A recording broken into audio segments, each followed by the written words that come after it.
Hello, everybody. On this week's episode of Zero's podcast, we're going to be talking about the absolute knockout that is DC's Peacemaker, going over the Halo TV series trailer, giving our first thoughts on the brand new Pokemon Legends Arceus game, taking a look at Amazon's The Legend of Vox Machina, and answering the question of who do we think will be in the next Guardians of the Galaxy team lineup. So sit back, relax, share with your friends, and enjoy the show.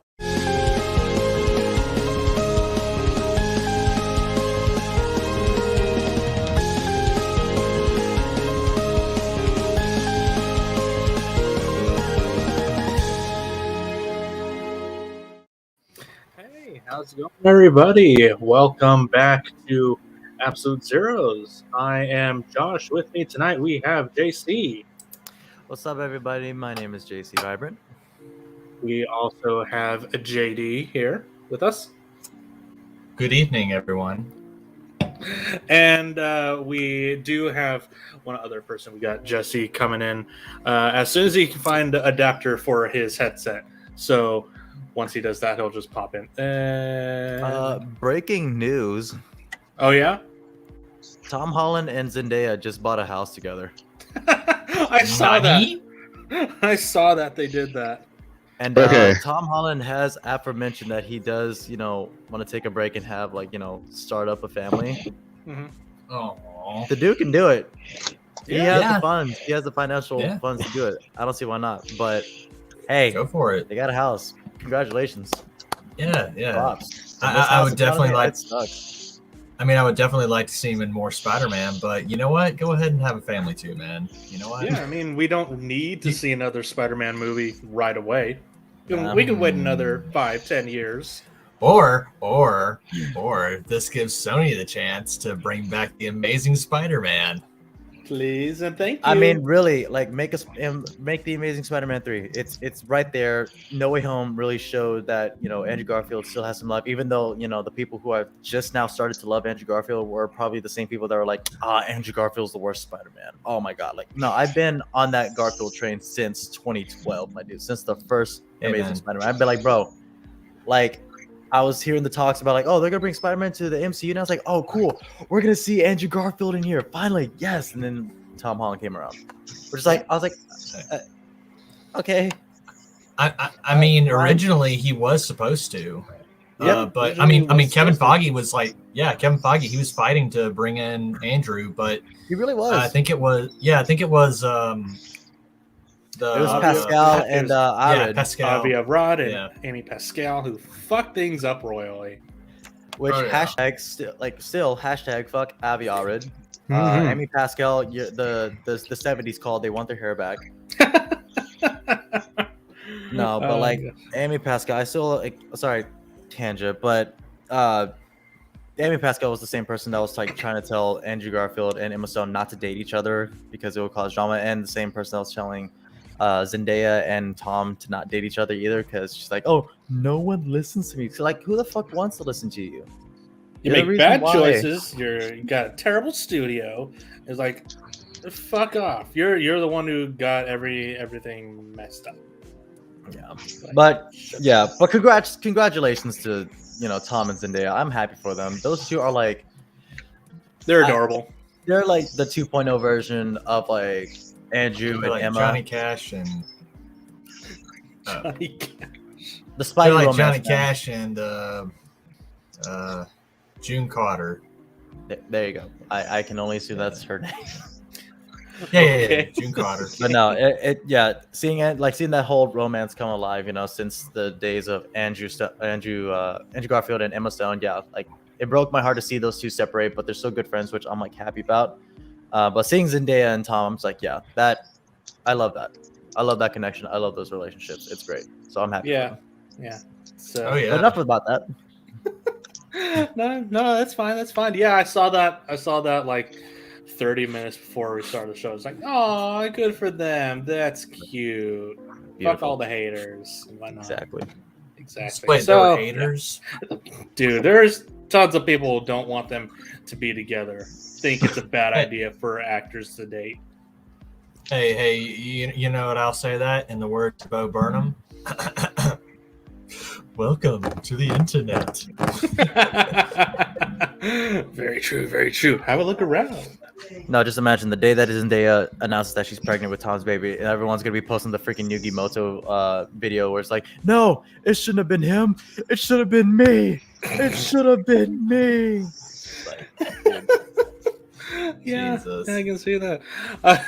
Okay, so yeah, I can definitely see that. So tonight we got a big list of things to talk about. First and foremost, I really want to talk about is Peacemaker is an absolute legend. It is an amazing show. If you guys have not watched it, check it out. It's on HBO Max.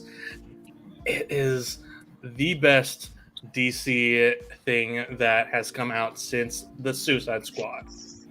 It's wow. Guys, what are your thoughts on, what is it, the last 6 episodes of? It's 6 now. The 6th episode dropped this week. Yeah. What are your guys' thoughts on the past few episodes that we've seen? Oh my god. I haven't seen the new episode, sir, but I don't give a shit about spoilers. But well, good Same thing for me. Like, I've only watched various amounts of clips from what YouTube has posted legally and from what Twitter has spoiled me with. But honestly, I think from the clips I saw, John Cena pretty much nails the character of Peacemaker. I mean, yeah, he does. You know, I feel like, you know, this wouldn't have been his ideal superhero role that he would have loved to, or I should say, supervillain role. That he would have loved to partake in, but honestly, the dude knocks it out of the park. I feel like this guy was pretty much meant for the role of Peacemaker. Yeah, especially for this version of the character and how they're handling it. Very great. Sure. Also, I should mention, since Jesse doesn't care about spoilers, we're just gonna have a little spoiler warning for you. Just in case we get into spoilers for this week's episode. Yeah. So yeah. Just a reminder, if you have never seen Peacemaker on HBO Max, now is the time to turn away. Holy shit, dude! That almost sounded like George Takei. Oh yeah. I will say I think Vigilante is maybe my favorite character on the show. Fucking dumbass. I fucking love. What he is, but he's so goddamn adorable. Like, adorably stupid is what he is. He's DC's take on Deadpool if he didn't have powers and was more annoying and an actual idiot. I was about to say, like, everyone's been making connections that Peacemaker was trying to emulate the whole Deadpool spirit or the Deadpool vibe with Ryan Reynolds' take on it. But if what you guys are saying is true, like, I'm assuming like Peacemaker eventually did like bad cop good cop buddy system type thing there. Yeah. Yes. Kind of. Let's just say this. Let's just say that Vigilante is more like Peacemaker's #1 fan who wants to be #1 best friend in a way. Yeah. That makes more sense. One of those. Okay. Because I was actually about to ask if the relationship between the two was kind of like Deadpool and Hydra Bob. God, Hydra Bob. Yeah. That's the best way it could be described. Vigilante is what Peacemaker is, what that little bit of Peacemaker we saw in the Suicide Squad movie, because the Peacemaker that we see now is not the same hardened killer that we saw in the Suicide Squad movie. Oh, because I'm assuming the one guy that he did kill is talking about like, oh, Peacemaker, what a fucking joke. Like, I'm assuming that got to him. That really got to him, yeah. And now he's having like midlife crisis, quote unquote. He's having more identity crisis, internal crisis, just like more moral dilemmas. He doesn't he wants to kill for justice, which is by and far a good cause. Killing for peace, justice, truth, justice in the American way. Look at Punisher, so I mean, shit. Just not the cops that idolize him. No, but I think this is the perfect character for John Cena to play, because Peacemaker is literally the perfect super character. He is flawed, majorly flawed. He wants to do better. He thought he was doing great, and now he's learning his entire past was a lie, and the fact that he's going to end up fighting his racist, white supremacist father. Oh my god. Oh yeah. Mm-hmm. Whose father's super villain name, by the way, is White Dragon. White Dragon. Yeah. Now I will say this: is it just me, or does White Dragon's costume in the series look like it would belong to a Power Ranger villain? Oh yeah. I got major Power Rangers vibe. More along the lines like either a side minion to Lord Dread, or Zed. Zed. Lord Zed. Lord Zed. Like it looked like a Power Ranger villain or either one of the underlings to Frieza or Cooler from DBZ. Mm-hmm. If I can pull it up. Here we go. There it is. No, yeah, it's really interesting. Let me. Oh yeah. And also, I just think Robert Patrick is doing a great job playing the father. Oh, definitely, absolutely. Oh yeah. Dude, I forgot how old he is, though. You know? Right. Like he still looks good. Yeah. No, he still looks good, but I mean, he probably can't, do what he did back in Terminator 2, though. Unfortunately. Yeah, probably not.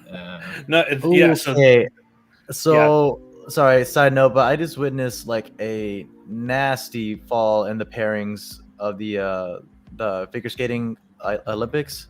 Mm-hmm. Like, so I guess a couple was trying to do like some like body movement, whatever, and one guy, it was a lift, and the guy literally like lost his balance and both of them on the ice. I forgot the Olympics were going on right now.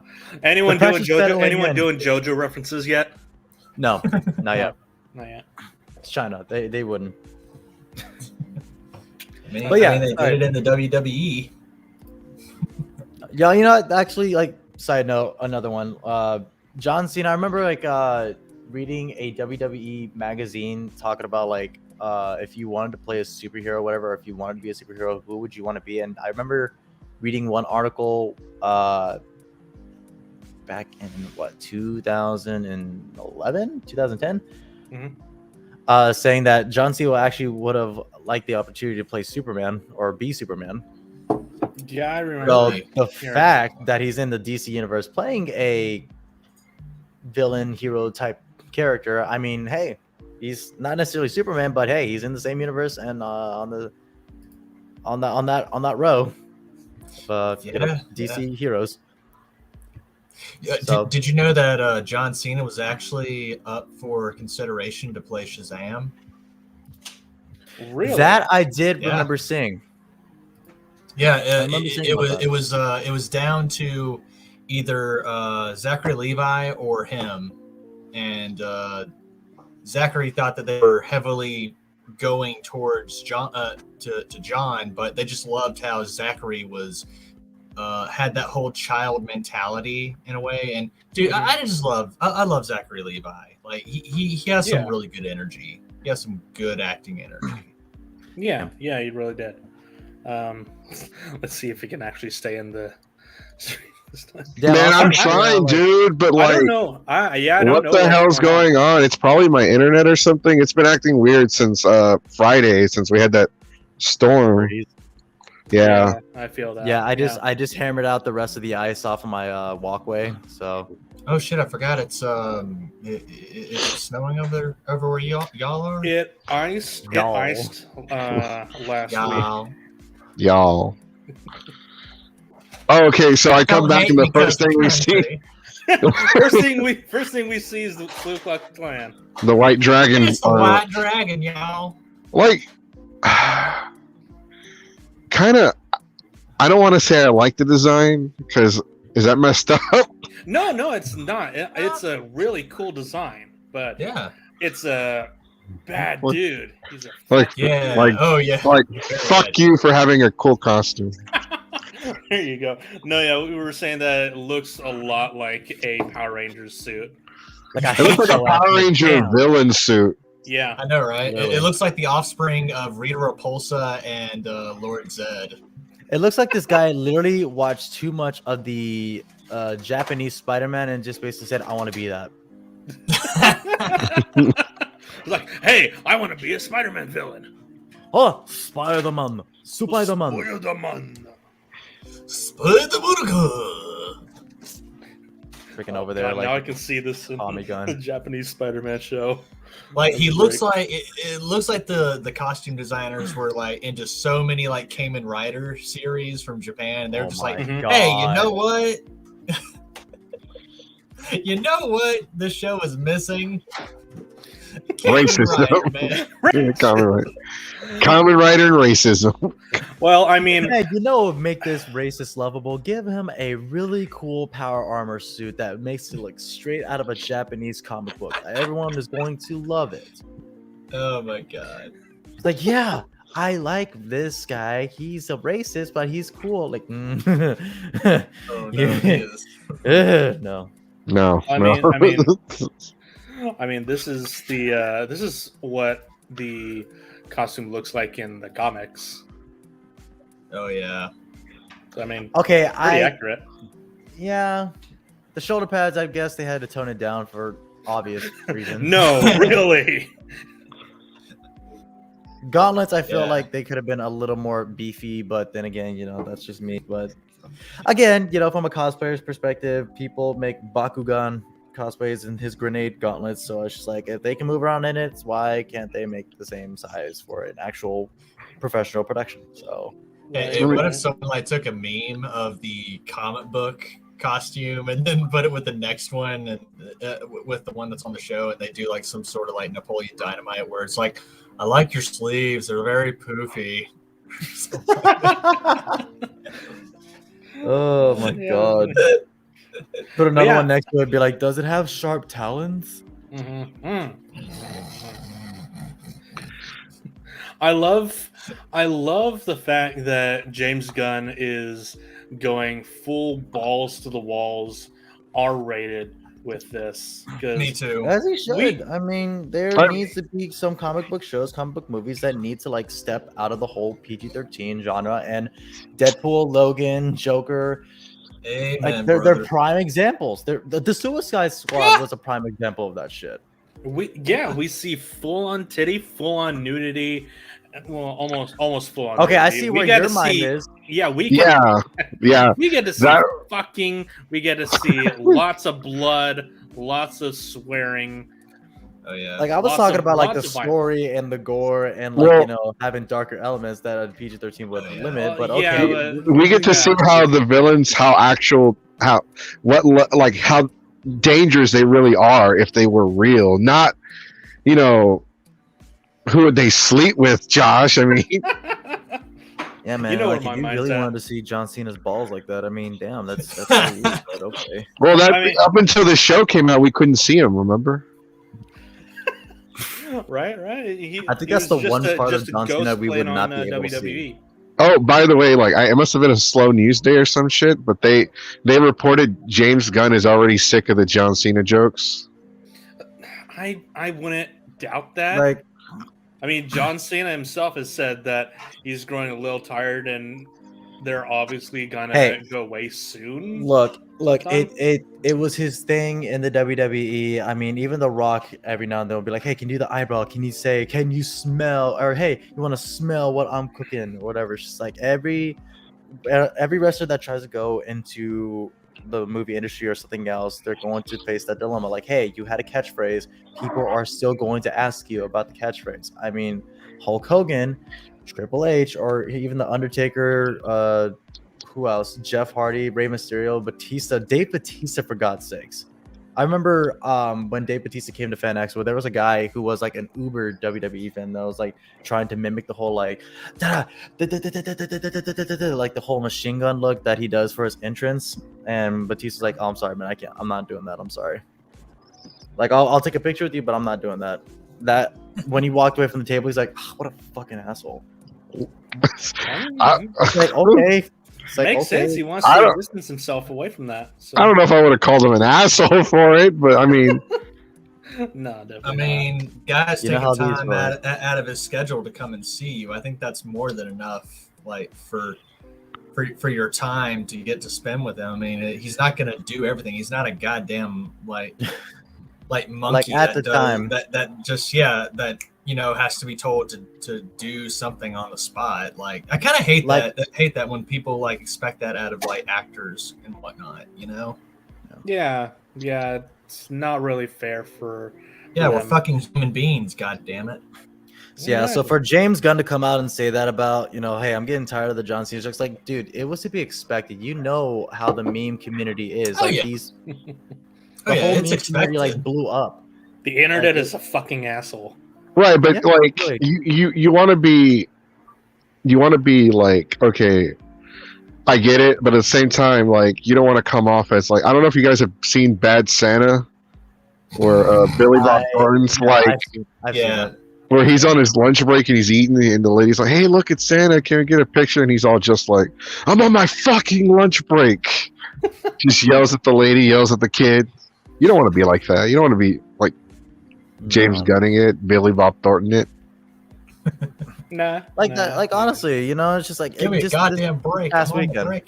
Get the fucking Pokeball, you piece of shit. Exactly. No, but it's like James Gunn. Yeah, he has his own opinions. The guy is literally like verbal as hell when it comes to like voicing his concerns on Twitter or social media or in general wherever he's posting shit. But again, I feel like that was one take that I guess shouldn't have been said to like to that level. I mean, I just would have been like, "Hey guys, I appreciate all the John Cena jokes, but like let's tone it down a little bit." We get it. You can't see him. He does that. We get it. Not like, guys, shut the fuck up. All right, John Cena. I know he does. I would be. Guys, shut the fuck up. No. I mean, to be all honest, I've seen a lot of James Gunn movies, and I have always questioned whether he's sober when filming these movies or not. I mean, clearly his performance maybe a third work of the in Guardians is work. Yeah, his performance in Guardians is pure work of that, but of which we'll get into later. I'm assuming. Yeah, definitely. Who are your guys' other favorite characters besides John Cena and Vigilante? Because for me, it's Adebayo. Adebayo, yeah. I like Yeah. Adebayo. And I'm sorry, what's Diebeard's name again? I know it's Economos. That's his last name. Yeah, that's it. Economos. I enjoy Economos. He reminds me of one of the former College Humor alumni. Back in a when it was way. good. Yeah. He reminds me of the ginger one that used to be on there. Yeah. I can see that. Yeah, I can see that. But Adebayo, I enjoy her. She I don't know, it's something about her. Like I enjoy her. I guess what's the word I'm looking Personality? for? Yeah, personality, but also just her trying to stay true in this line of work. Yeah, like especially with her mother, Amanda fucking Waller, up her ass. Yeah, fuck her mom. Like, okay, I understand that Amanda Waller is a bitch, somewhat of a Karen, and an absolute Kind of a grade A cunt. There you go. I was about to say that. But that moment that we saw between her and Adebayo on that Skype call was actually pretty cute, pretty tender. Yeah. It gave a bit of humanity to Amanda Waller that we haven't seen before, which I really want to see more of. You didn't get any like level of humanity from her from the first Suicide Squad movie when she literally made them come rescue her? No, none. That was like whatsoever. the most human-ish thing I've fucking seen in a movie in a while. Look, I don't want to die. Come get me, or I'll blow your asses up. What was the actress's name? Viola Davis, right? Yes, Viola Yes. Davis. Yeah, Viola Davis. She's like that actress that can literally make you love or hate the character she plays. I had the utmost respect and utmost care and love for her in movies like The Help, or what was another one? It was about. Oh, it was a civil rights movie. What was it? Soma. I think Selma, maybe. I think it was Selma. But either way, yeah, like when she does characters like that, it's like, oh man, she's so great. I want to meet her in person. But then she does roles like Amanda Waller, right? Walter? Yeah. Waller, okay. Yeah, and I'm like, bruh, I hate this woman. Like, I want to slap this woman. You bitch. It's like she does such a good job at her role. It's like, bro, I love her performance. I love her acting. I love her work. It's just the day I ever get to meet Viola Davis, I just want to give her a hug and just be like, hey, I love you for who you are. You are an amazing actress. You deserve every good thing coming your way. But at the same time, fuck you. I just How to looked Get Away at- with Murder. There you go. How to Get Away with Murder. That's another Oh one. yeah. I just looked up her IMDb. There's a TV series called The First Lady. She's portraying Michelle Obama. That's right. She does do Michelle Obama. And She there's does have the mannerisms. also an Untitled Harriet Tubman project coming out sometime where she is the title character. Woo. Freeing the slaves, Underground Railroad. I mean, shit. Let's go. Lady has range. And She I really love it. does. Mhm. Yes, very much so. So yeah, if you guys haven't seen Peacemaker yet, if you guys have been hearing things, definitely check it out. HBO Max. Make sure to watch James Gunn's The Suicide Squad first, and then check it out on HBO Max. I think we still got another couple episodes or more to go. I can't remember how many. 2 more, I think. 2 more, you think? Yeah. I can't remember how many he said there I were. thought they were. I think it was like all I knew that it was like 10 or less. I didn't know an exact number. I think it's 8. I think it's 8. Okay, yeah, that sounds about right. Because they're getting to they are getting to a wrapping up point. Oh yeah, they are.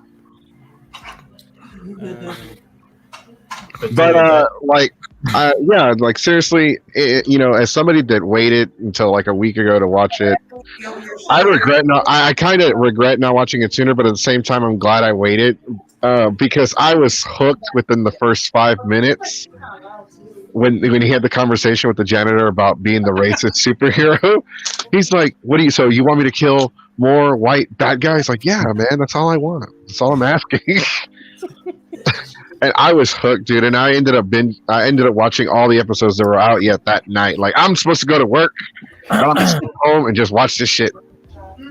No, I think the clip that settled it for me is like, oh yeah, okay, I will watch this show because the trailer had me on the fence, and I was like, okay, I mean, it's something that they're trying to expand the DCEU with. That's fine. But no, the clip that set me on watching this show, which I probably will do a 2-episode run tonight, is the scene where he's talking to someone in the neighborhood, talking about like how Batman is a pussy and he cannot kill anyone. Oh yeah, the old man. I'm just like, Yeah. finally, someone says it.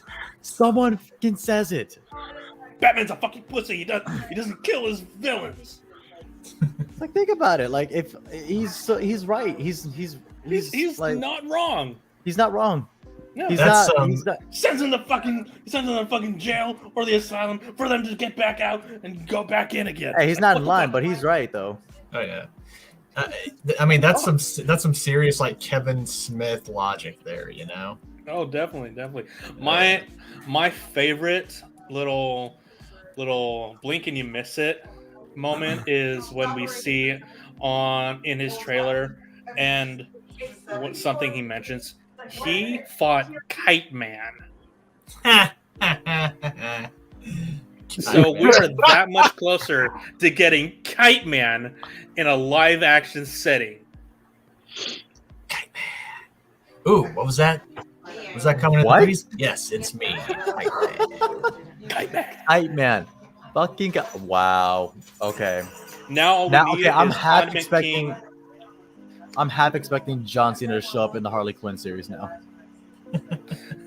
Me too. I mean, I wouldn't doubt it. I'm half expecting to hear John Cena's Peacemaker and Harley Quinn. Like, come on, like, please make it happen, please. That- I mean, it is possible. Yeah, It could. He's in contract with DC, so I mean, it could be possible.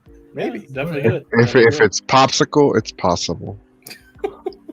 Very true, very true. Okay, so You get -5 points for that. yeah, I just heard that. Moving right along. Something that came out last Sunday. Last Sunday we didn't do a show because it was really slow the week before. I saw this Sunday, and yeah, I wanted to hear your guys' thoughts on the Halo TV series trailer. Okay, so Ta-da. I actually want to get this off my chest. I really never played any of the Halo games. I just neither. know about Halo through RBB, Red versus Blue, and the amount of like artwork I've seen of Master Chief and the like god tier trailers I've seen of Halo. And the amount of backlash I heard from what was it, ODST? Was it? It was the most negatively reviewed Halo game. Oh, Reach? Yes, I think so. Was it Reach or Which one? ODST? Which one? ODST? Yeah. I don't think it was the most negatively reviewed Halo game. I thought 5 was like the most negative one. Okay.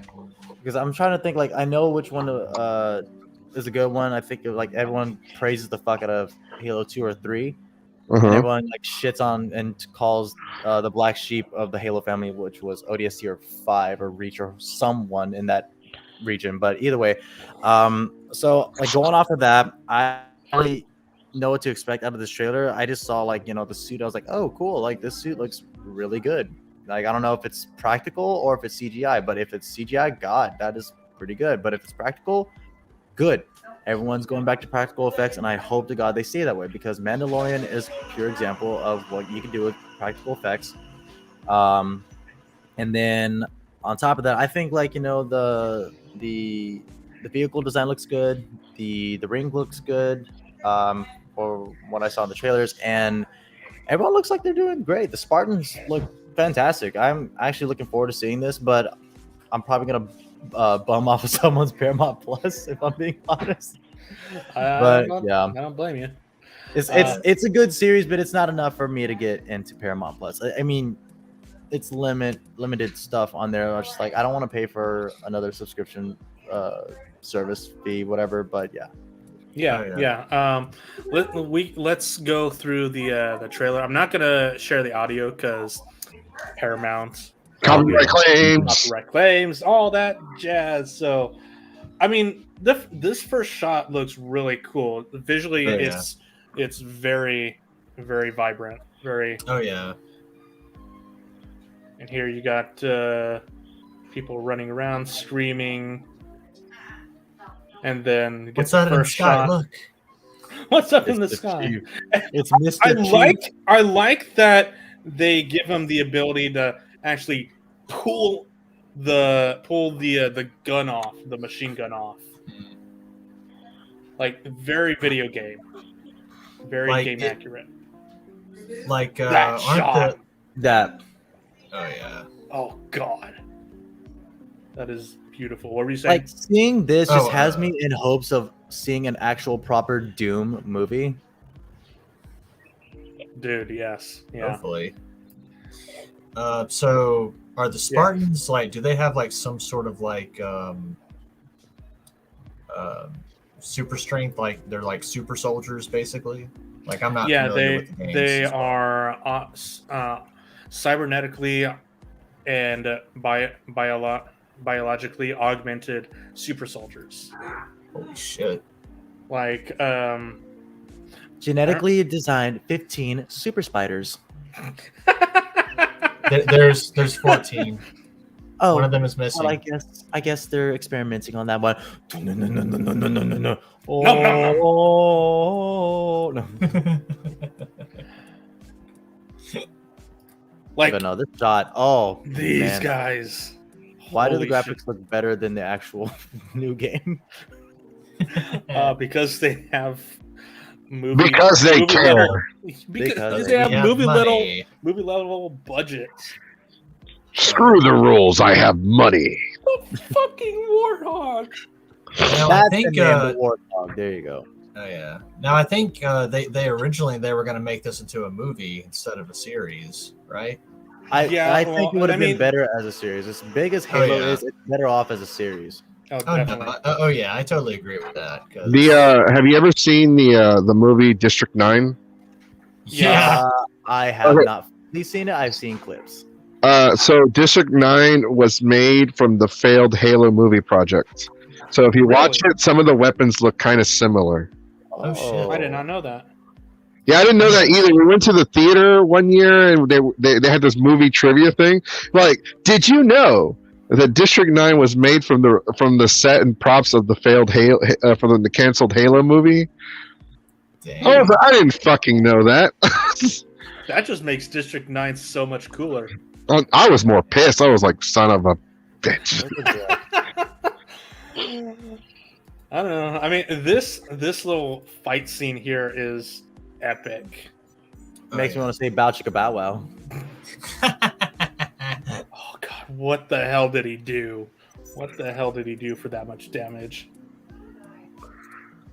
I want to say something, but I don't think the joke would be landed correctly, so I'm just gonna refrain from saying it. Tucker, how the hell did Covenant you hear ship. that all the way from over here? Dude, I'm like Superman. I know when I'm needed. The Covenant ship looks great. Now my question is, what the hell is this thing? It's a glory hole. No, I my thought it was a cyber dildo. it's a It's cyber. it's a glory hole that only Spartans can get into. It's a Covenant vagina. Oh my god. Oof.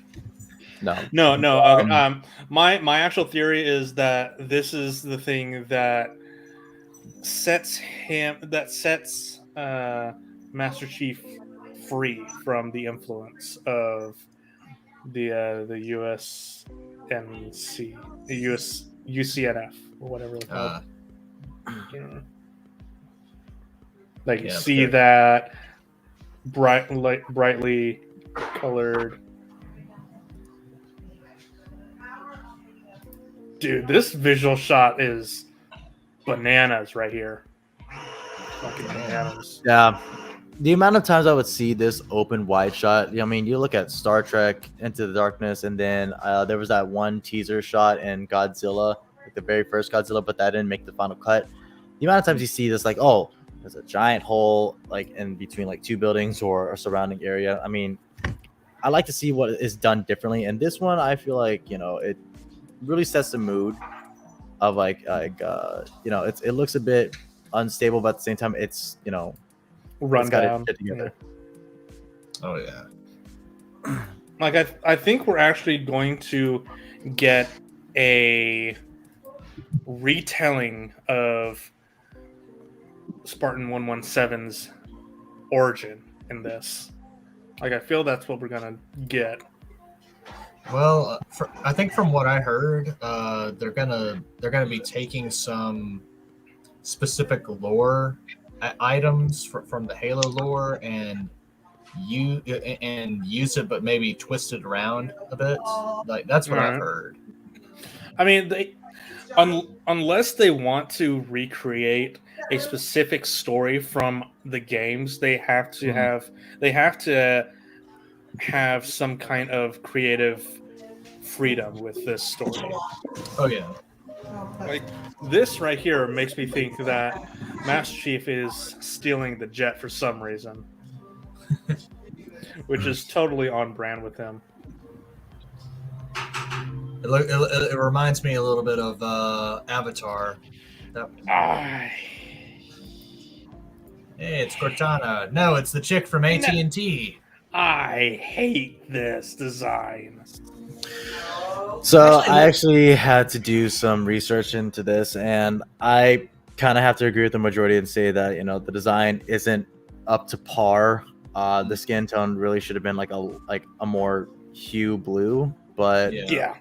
this is just like a profile shot. The suit, I actually am curious to see what the design looks like, but I can only imagine that fans are going to react very negatively.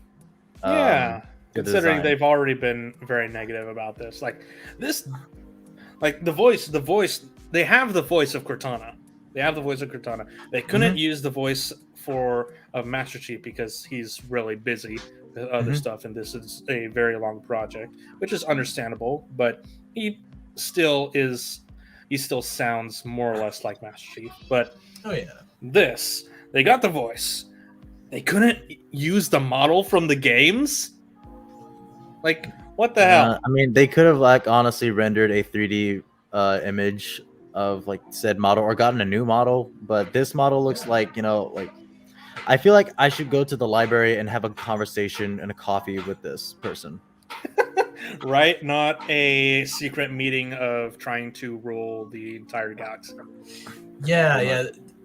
This looks more like a Star Wars hologram between the Empire and the Dark Lord. Yeah. Yeah. This is not Cortana for me. This doesn't. I'm Help not. me, Master Chief. You're my only help. Help me, Master Chief. You are my only help. Oh, my only hope. Yeah. You're my only love. You're my only love. I'm. Fuck. Pulled my Cortana. Show me pictures of Cortana titties. Show me nudes. Here's what I found. I really hope we can pull another Sonic the Hedgehog with this. Oh yeah. I don't think we will. I don't think they will, considering how much time it has to be spent on this type of visual fact effects. that this is actually an actual series itself versus a movie. I mean, a movie can be augmented within a set time and schedule. You can push back.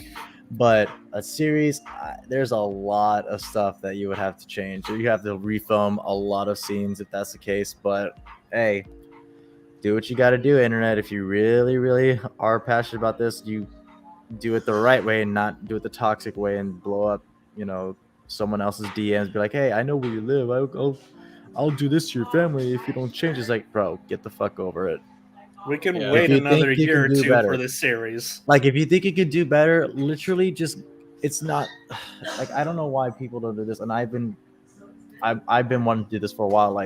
A project this big or something like that, I don't see why you can't just go online, put out a post on Reddit or something, be like, hey, calling all VFX artists, calling all writers, aspiring writers, all producers, filmmakers, whatever. Let's go ahead and make this. Let's just go ahead, take the time, get together, film some shots, whatever, and just make a teaser trailer or a 5-minute short.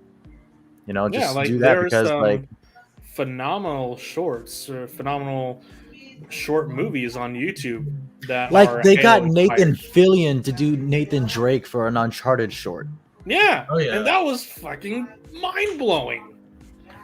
I sincerely hope that Nathan Fillion is still considered to play older Nathan Drake in the future.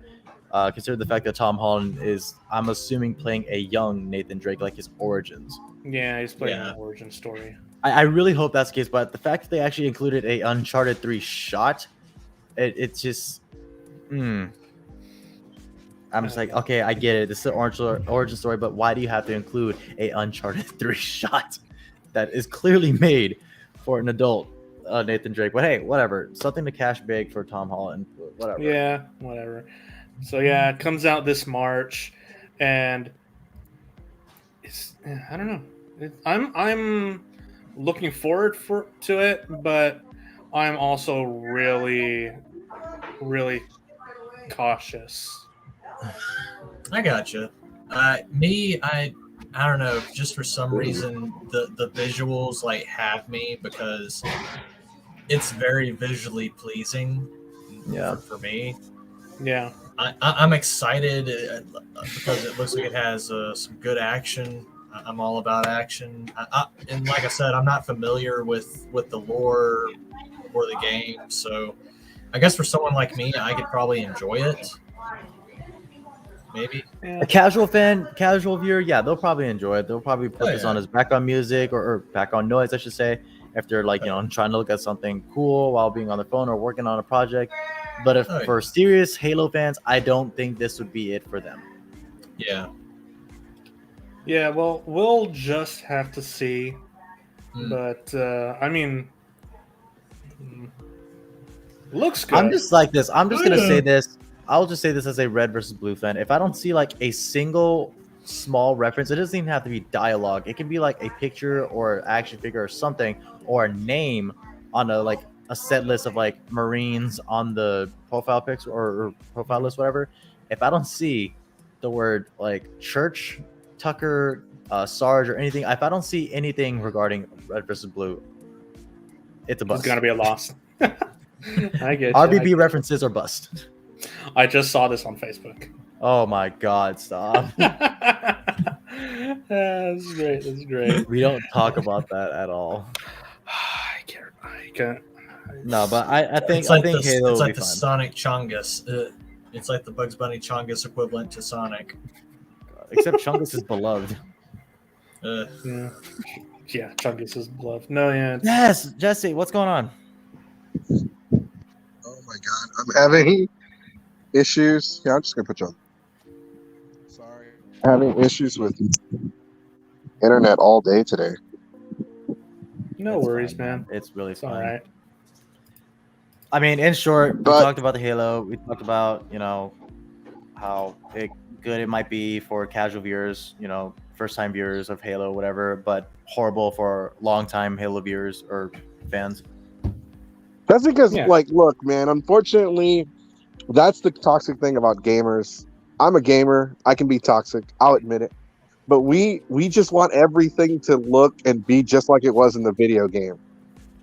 I mean, that's fair. I mean, I understand completely. But It's there's like something how that everything is happens- with No Way Home. Yeah. But there's just some things that in the video games that happen that don't make sense in real life, or Some things that just don't translate well into live yeah, action. they don't translate well. They don't make sense. There just isn't enough budget. Even in the game, it was cringy. Like, think about this. Like, imagine if they made a Bayonetta or a Devil May Cry movie, and they're like, "Why isn't Virgil or like Dante? Why isn't Bayonetta moving fast like she does in the game? Why isn't she moving fast? Because there's a thing called physics and science. What they do in the game is physically impossible. To Right. make this look good in the movie or the series, whatever. God forbid if it's a movie. A lot of CGI has to be used for such a sequence. Yes, it's going to look bad, but keep in mind, you're the one who said, I want it to look just like in the video game. Okay, well, check it out. We're going to motion blur the fuck out of this. Yeah. So sorry, but that's how the VFX world works. So Yeah, mommy doesn't deserve movies. She deserves the best TV show. no. But like it's things like that, it's just like going off what you said, man. It's just people expect accurate 100% screen adaptations of everything translating from like a book, manga, or video game onto a movie platform screening. So it's just like it's not going to happen. I mean, pure examples is obviously Twilight, The Hunger Games, Harry Potter, Spider-Man, every freaking Marvel DC movie ever to be made. Jurassic I'm assuming Jurassic Park had a comic book or a book before the movie? It had a book. Novels. It had 2 books. Okay. Doom, Mortal Kombat, and as of recently, I guess, Halo. Yeah, But, not everything can translate perfectly into Percy Live. Jackson. There you go. That's another one. considering they Somebody say the finally background garbage. considering they finally greenlit the TV show on Disney. Yeah, and that's the thing. I never really got into Percy Jackson myself, but I mean, from what I've been hearing from hardcore, long time Percy Jackson fans like, bro, don't watch the movies. That is not the way that it should have gone. That is horrible. That is not Percy Jackson. That's just some dude with like claiming to be Percy Jackson. It's like, okay, I wasn't much of an avid reader in high school, but okay, yeah, I'll take your word for it. Yeah. I mean, I think the only book I read of Percy Jackson was maybe Sea of Monsters, which was like book 2. Yeah. Yeah, that's book 2. Yeah, like my brother, he brought it home, and he wasn't reading it, but I kind of got hooked to it. So I'm just like, I literally read it within like a day, and I'm like, oh, dude, this shit's like fly, man. And then I finally got to see both Lightning Thief and also Sea of Monsters. I'm like, damn, this is really bad. Like, That's why, and that's why animation will always be superior. oh yeah. Of course. Animation's over. Well, I mean, okay, and this is just my opinion. I think my favorite, like, say, anime, like one that's been brought to live action would have to be Alita Battle Angel. Honestly, Yes, I have still yet to see Alita. dude, it is It's so really good. Very underrated. Mm-hmm. Of course. I Highly, mean, I think during that time it was like more popular than Captain Marvel, but then again, Captain Marvel's getting shat on for bullshit reasons and obvious reasons. I still shit on it. Yeah. I mean, No, yeah. hey, Robert Rodriguez did amazing with it. Mm. I mean, look at him And- now. He's like directing episodes of Star Wars. That of course he's gonna be doing some good shit. Yeah, which I mean, I wish that Disney would like get on that, because it has a fan base, and We still need the sequels. yeah, because you left me hanging there at like half mast, basically. I'm just like, it's like We need I got the full release. yeah, I need the full release of this, and I literally just like got done with the second spinoff series in the manga, Last Order. Dude, they go out into fucking space. It is so Nice. goddamn awesome. Yeah. That'd definitely be interesting to see. Oh yeah. They have a lot of like lore that they can go off of, like so much source material. And Jesse, you wanted to say something? Yeah, I was gonna say I don't know if y'all seen the Death Note live action movies, Oh Yeah. God. wait, But- which ones? the Japanese ones. Yeah. Okay, the Japanese one's not bad. I Better actually than like American. the Japanese movies better than I like the anime I can say that. Yeah. Okay. because the anime was good until a certain point, and then they're just kind of like dick writing a certain character. Dude, you can say the certain point. Like at this point, if you haven't seen Death Note already, then yeah, you're pretty much like, Okay, the series was good until L dies, and once L dies, the series is still about how L is so superior to everybody, and like we can't do what L does, so we're gonna cheat. Yeah. I just felt like they were just riding on his coattails the entire time. At least in the live action movie, they acknowledged that L was the only person in the world that could have caught Kira. right. He did, and he does catch him. And Yeah. the way he catches him is so like it was so cleverly done. I was like, oh my god, that was actually pretty good. Yeah. Really is good. And then you have the Netflix movie. That doesn't exist, sir. The only thing What that Netflix exists movie? about that Netflix movie is William Dafoe's Ryuk. That is the Yes. only thing that exists. That is True. Believe it or not, I actually didn't have a lot of issues with the Death Note movie that Netflix made. It was only until the end, like towards the end, that I had issues. Like, Mm. I didn't have a problem with like Light's dad being like them being poor, and Light's dad being like a hated police officer, because the police in Japan and the police in the United States are completely different. Oh yeah. Yeah. A Definitely. lot different. They lived in a shittier house. Everybody hated him because he was an honest cop, and he turned in the corrupt ones, and they hated him for that. So I'm like, oh, that makes sense. That was like the little details that made sense. But it was like once it got towards the end where certain shit happens, I was like, oh, wow. Also, is it me, or did the supposed Misa character in that one seem more of a Light than Light himself? That wasn't even supposed to be Misa, though. That was supposed to be his first girlfriend. Oh, right.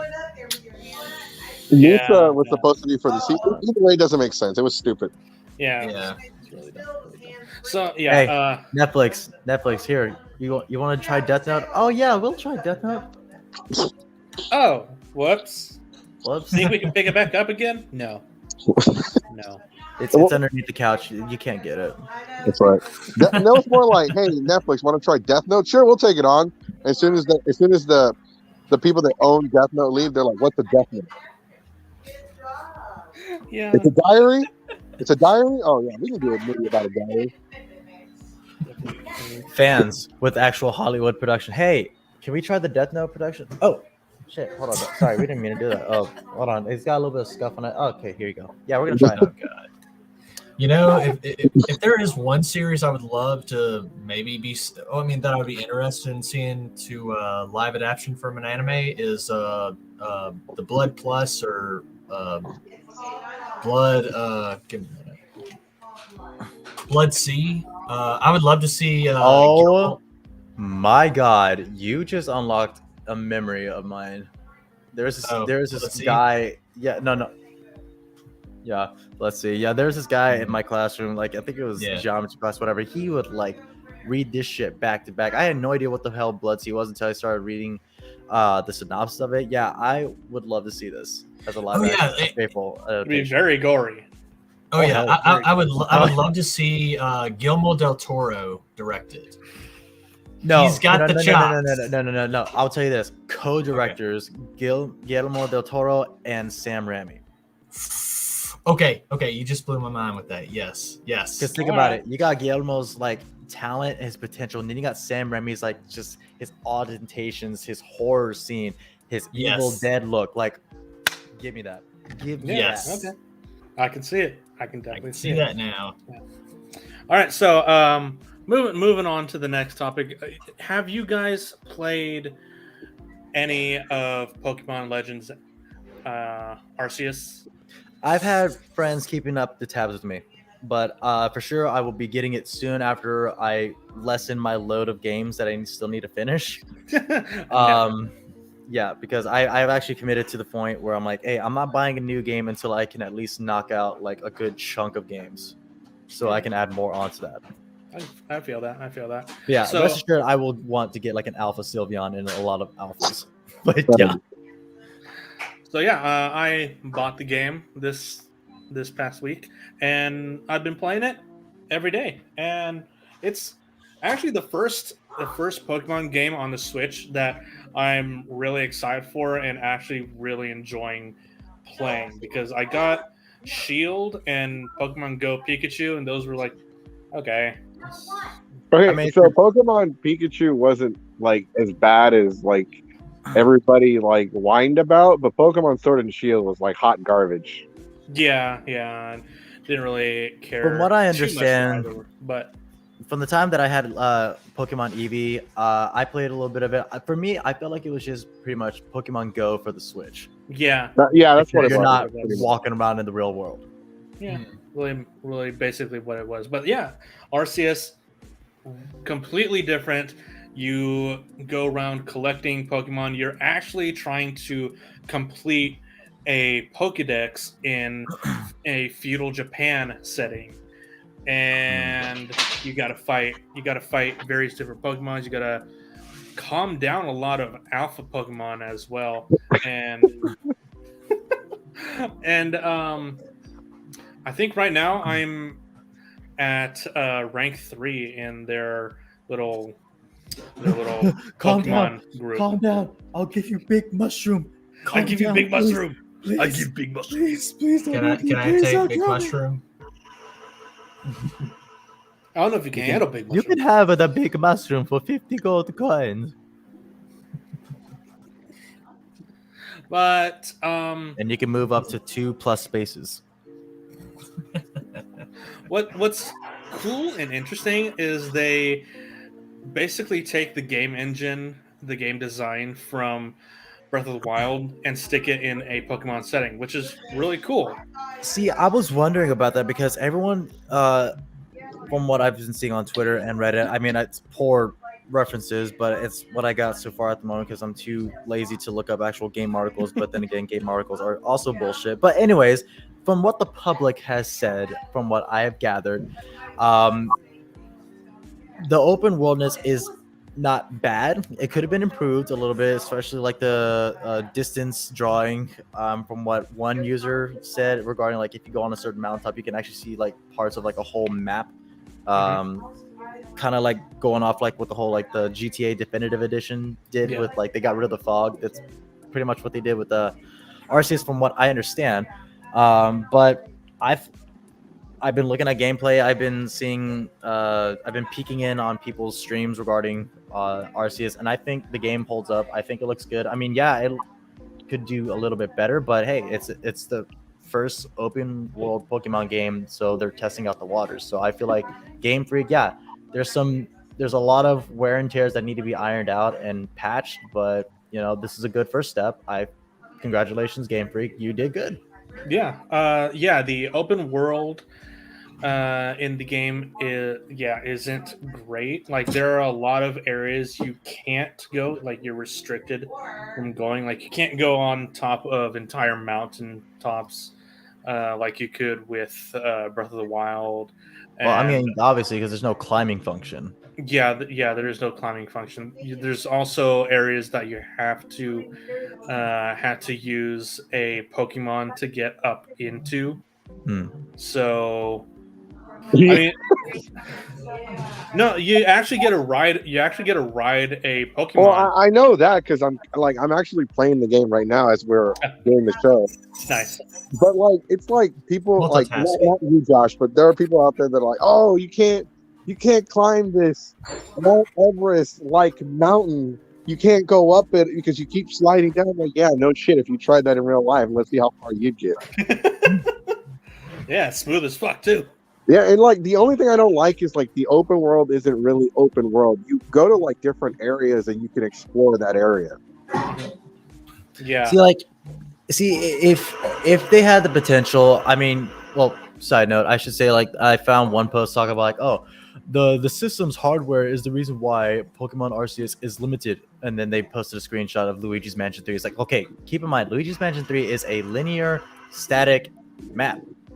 It's already built. It's already set. This is literally like an open world game that they have to refresh every fucking millisecond every time you move.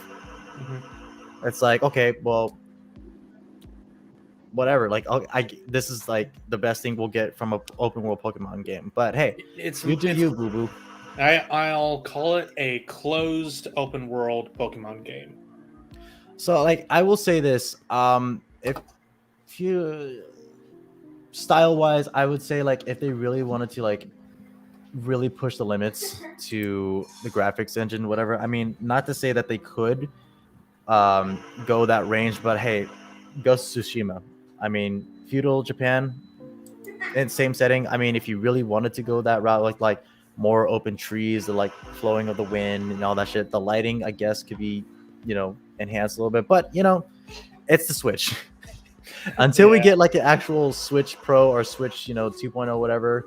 I mean, it's the best you can do regarding that setting. And I don't think it's bad.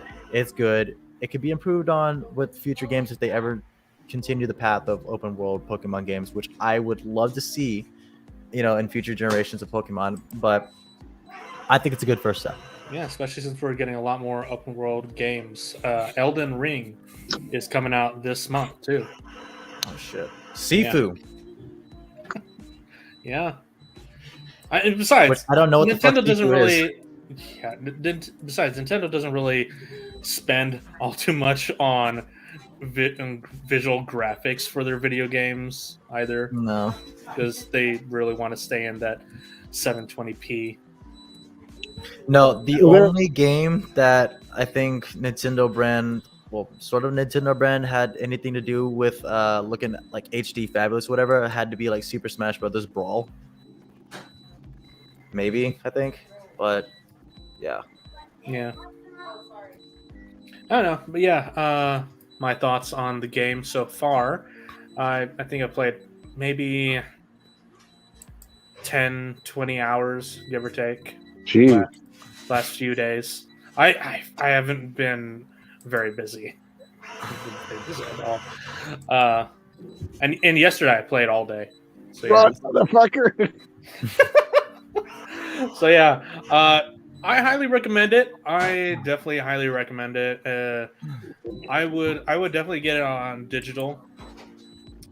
If you guys have I mean, it's not a traditional Pokemon game in any sense. no, not really. There aren't as many, like, spoiler alert, there aren't as many Pokemon battles as people think there are. Yeah, the only Pokemon, the only Pokemon battles that you have are some that are set in the story, and then the ones that you actively go for yourself. Yep. If you go in the game and you throw a rock at an alpha Pokemon and you think it won't kick your ass, I've been defeated so many times by alpha Pokemon, but I finally got 3. your character blacked out and woke up with a sore ass. That's what you get. My character's gonna have nightmares for years. Fucking teddy bear. That's fucking teddy bear. The time I got my ass kicked by a Bidoof. No joke. No joke. No. As soon as I get the Pokemon chance, trainer. I will definitely pick up a copy of Arceus as soon as I get the chance. And I'm actually glad that this is one of those Pokemon games that you only need to buy the one version of instead of like, hey, I want both of these for like Pokemon reasons. It's like, There's okay. a rumor going around that we're going to get some kind of Kanto-based DLC. Interesting. Well, there's already like everyone reporting that there's a DLC that was leaked, but the rumor isn't that we're getting DLC. The rumor is that it's going to be based off of Kanto.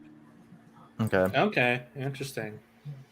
I did hear the rumor that there is a reference to Diamond and Pearl in the game too. No, there is. I don't want to go into detail, but you do know that the region you're in is Sinnoh. Oh, I thought. Yeah, okay. I was about to ask if it was the Sinnoh region. So, all right. It's the Sinnoh Cool. region before it got modernized. This is like when you start the game, the Pokédex isn't a Pokédex. It's like a journal, but they call it Pokédex. Cool. I'm still finishing Brilliant Pearl, so I mean, I finished Brilliant Pearl, and I honestly was not very happy with the remakes. Gotcha. All right. I think a friend of mine is also disappointed with like how they're treating it, considering the fact that they're like expecting like not like a frame by frame, bit by bit type remake, but there's certain elements that or certain things about the previous game that where you could like level up or get certain artifacts regarding your Pokemon that you can't do in this remake.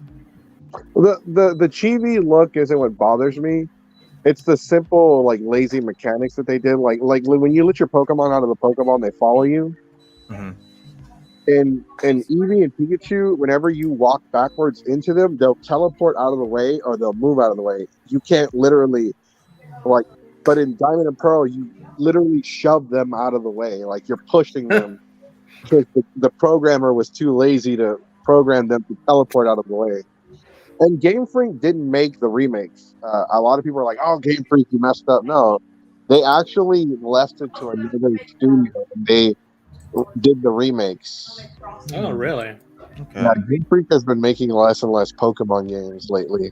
Pokemon Snap was made by Bandai, I think. Bandai Namco.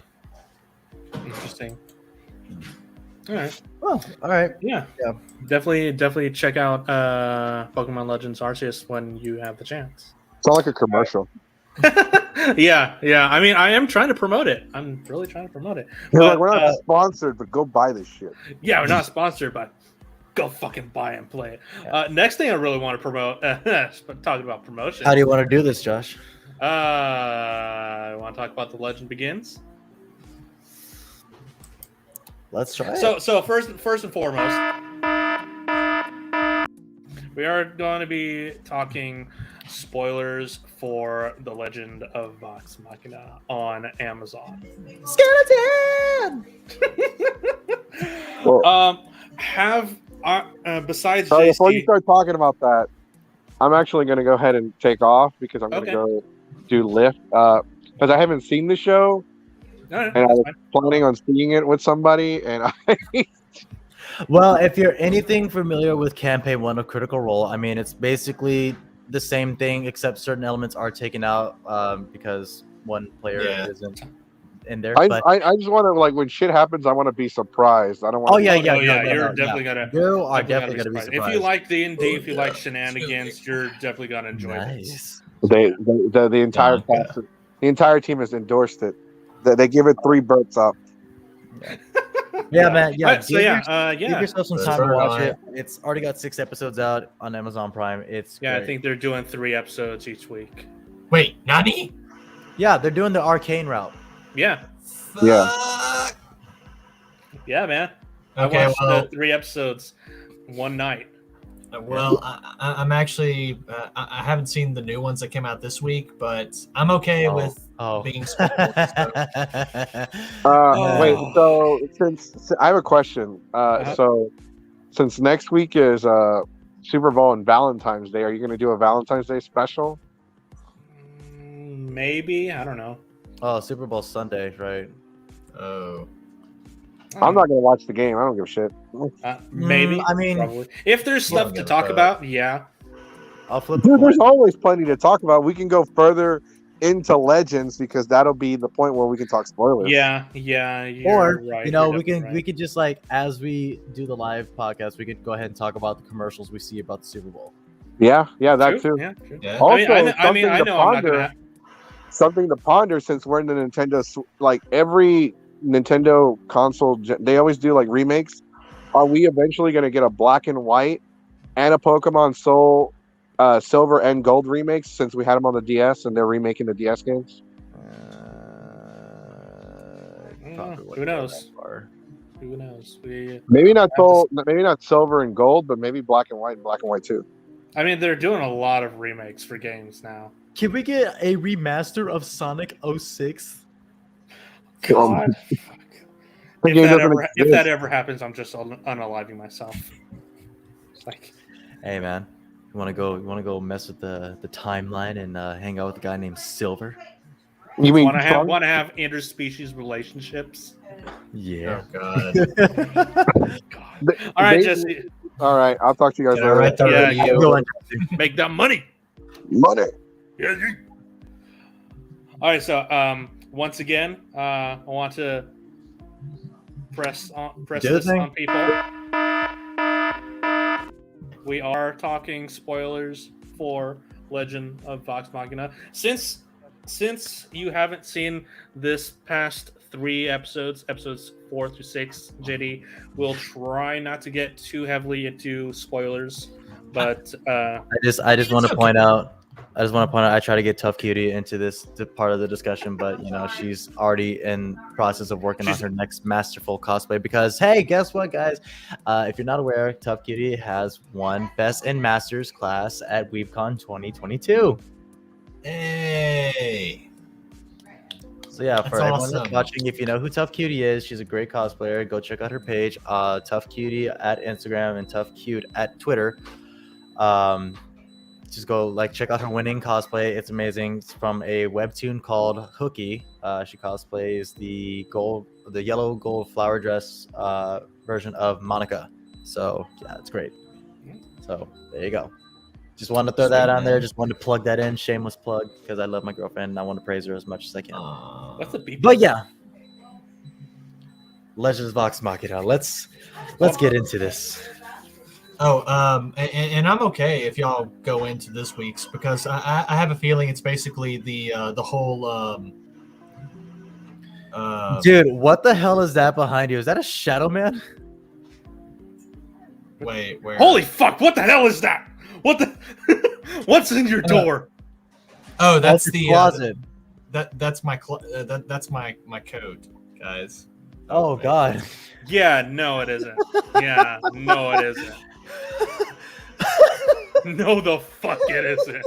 Hey now, don't you be making now some Oh my fucking god! paranormal shit. Oh my god! I was literally about to get like spooked from it. It's like, dude, are we about to have a paranormal activity moment right now? Like, I'm turning the screen off. I'm getting out of here before I get cursed. But no, oh my god! God, like you better watch your fucking back, dude. Close your fucking door, my dude. That is like creepy as hell. I didn't even notice that. Okay, so Yeah, but yeah, let's. so Spoilers. did I hear that right? Did I hear that right? There's a character missing in the series. Yep. Yes. So there is a character by the name of Tiberius. played by- Stormwind. Yeah. So in Critical Role Campaign 1, there was a guy named who went by the name of Orion. I don't know his last name, but Orion. Yeah, he played a character of Tiberius. I believe it was a Dragonborn. Dragonborn. Yeah. I think And he was a sorcerer, right? yes, I believe it was. Hey, Orion was a sorcerer base, right? Tiberius. Okay. Well, we're just gonna go ahead with the assumption that Tiberius was a Dragonborn sorcerer, but during the I think midway of the campaign one or quarter way of the campaign one, Orion started playing this character in a shoddy, perverted kind of convoluted way that made pretty much sketchy, that made other Critical Role members uncomfortable to the point that even the various amount of off-screen talk, they just pretty much disregarded Tiberius. They sent him off in a peaceful way, but they don't consider Tiberius canon anymore. So everything that's happening in this show, they're working ways around that, even though there was, I guess, some small parts that Tiberius had a hand in. They're finding loopholes around it and making sure that the core six, that being Grog, Vax, Vex, Scanlan, Percy, and Pickle. Pike. The main six are going to be the MC or the main characters of the show. Alright. I don't know if they're going to make any slight references to Tiberius, or they're going to have like a little small, like really drawn out, distant cameo of Tiberius's like look. But I don't know. That's Orion's character, so I'm pretty sure that would be like a legal issue. So I think they're going to avoid that at all costs, as well as the backlash from the fans. But everything that is going on right now, it is fine. It's great. It's hilarious. It is very much a titmouse production. Yes. Like, okay, Very much so. the first 5 minutes of it, where we just open up to this like obvious epic like monologue, and then all of a sudden shit really hits the fan. Like, it literally felt like it felt like The Boys and basically And the opening sequence of Suicide Squad. Yeah. It's like, here are your main heroes. Oh fuck! Oh fuck! What? He's dead. What the fuck? Like, dude, I literally bust out laughing I because would I'm not just like, allow this is you great. I love that Amazon isn't shying away from blood and gore and just everything R-rated for their series. This is why I'm looking forward to season 2. Oh yeah, I give them props for that. Have we heard how many episodes season 1 is going to be?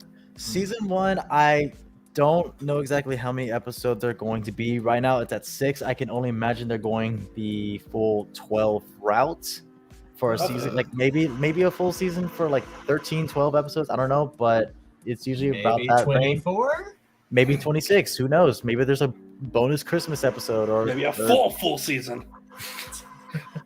Yeah, but all I know is that we're getting 3 episodes a week from what I've been hearing. Love. I love that they're doing they're going the arcane route. That was nasty fall. Damn. Skier just like fell really horribly. But I also really liked that the cast said the first 2 episodes are mainly a setup for the rest of the campaign. Like it is, the first 2 episodes are the episodes that introduce us to the characters, give us a bit of who they are, what their quirks are, and then that just flows in with the rest of the campaign. Yeah, Percy's Oh, yeah. backstory, especially. Yeah, you're gonna love him. Oh yeah, the Briarwoods. The Briarwood arc. I- I'm looking forward to that shit. The amount of shit I've heard about that, Oh, the yeah. stuff that goes on with the Briarwoods, especially with campaign 3 being active as it is with Briarwoods, Oh, with yeah. freaking Laudna. Oh yeah. Yeah, and Dude. a lot of campaign 3 people are looking for references of Laudna now that she completely keeps referencing that. Oh, you have a dead person of the Briarwoods in your head, and it's like, wait, what? Laudna was there. Wait, what? What? Where's Laudna? And everyone's trying to piece it together, connect the dots with Laudna being shown in the Legend of Vox Machina, which there might have been a piece of Laudna being shown in a recent episode, which I will get into later. Oh yeah. I But- love. I also really love the fact that a lot of the character designs in the show are just Matt Mercer. That's really Yeah, you got the funny. Matt Mercer standing guy every episode. Like it's Oh, pretty much yeah. like it's pretty much the equivalent to a Stan Lee cameo. Yeah, yeah. It's Yeah. great. It's great. He like Matt Mercer is every background character. Oh yeah. No, and I Now, just love that these characters really take on the form of the voice actors portraying them. Oh yeah. And the embodiment of, like, I mean, obviously, you know, the voice actors brought these characters to life through pen and paper and through small figurines, but to see them actually embody the character in a more animated physical form, it's like, oh, this is what they probably was imagining during the whole campaign 1 sequence of their tabletop days. But it's so Yeah, beautiful. Yeah, I can imagine that. Oh yeah. Now I look forward to whenever they introduce some side quest characters. 2 in particular, a character that Will Friedle voiced or played in. Will in Friedle. the Batman Beyond. Who did Will Friedle voice in campaign 1? Or like which character did he do? He's a side character. I think he was. second. The critter expert is looking up the name. She's terrible with names, but she knows the character. Yeah, But and I think stand the other. Oh yeah, and I think the other one was by Melissa Mossberg. See, Kashaw Vesh. Kashaw. Yeah, Kashaw. I look forward to seeing Kashaw at some point, and I'm really hoping Will comes to voice him. I really do. Hopefully, I really would like to see that. I just like the fact that, you know, they got Stephanie Beatrice, freaking Rosa Diaz from Brooklyn Nine-Nine, and Encanto's Isabel, or not Isabel, Maribel, to voice one of the characters. I'm just like, dude, that is so cool. This Stephanie cast Beatrice is is just like- absolutely stacked. The stack of this cast is just, it's blown my mind because again, like, they were just trying to do like a simple special for $750,000 and the critters raised $11.4 million. They had to come up with like backer goals on the spot, and it's like, we're out of goals. Like, what? We don't know what to do.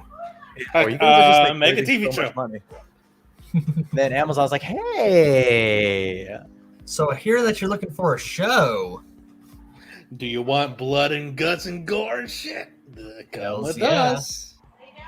you want lots of booze, you want lots of vulgar language, you want barf, you want tits. We can give you Oh, tits. yeah. We can give you Scanlan's balls. Dude, I know, right? Just that first scene where we see him seducing the barkeeper's daughter. Beautiful, beautiful, absolutely a madman of love. I love him. Yes. Bard personified. No, Oh, yeah. He's just a hunk of burning love, ain't he? and then hearing David Tennant coming into voicing one of the first big bad, or I guess big bad, one of the first main villains of the shows, one of the show's arc. It was very nice. It was a good change of pace, especially like, you know, hearing David Tennant's voice after that train wreck that was Genlock season 2. It was a refreshing take on hearing David Tennant voice someone Yes. who just like straight up just go like ape shit crazy with his language. I agree. After seeing season 2 of Genlock, I was like, okay, I need something to cleanse my palate. So There you go. I was thinking the same thing. I'm just like, No. Oh, I didn't even recognize Tenet in that role. Yep. So wait, which one? So which one was he? Can you remind General me? Krieg. No shit, really? He was the dragon. Yeah. Fucking A, dude. I did not honestly, recognize that. He was the too. blue dragon. Oh my god, That's really cool.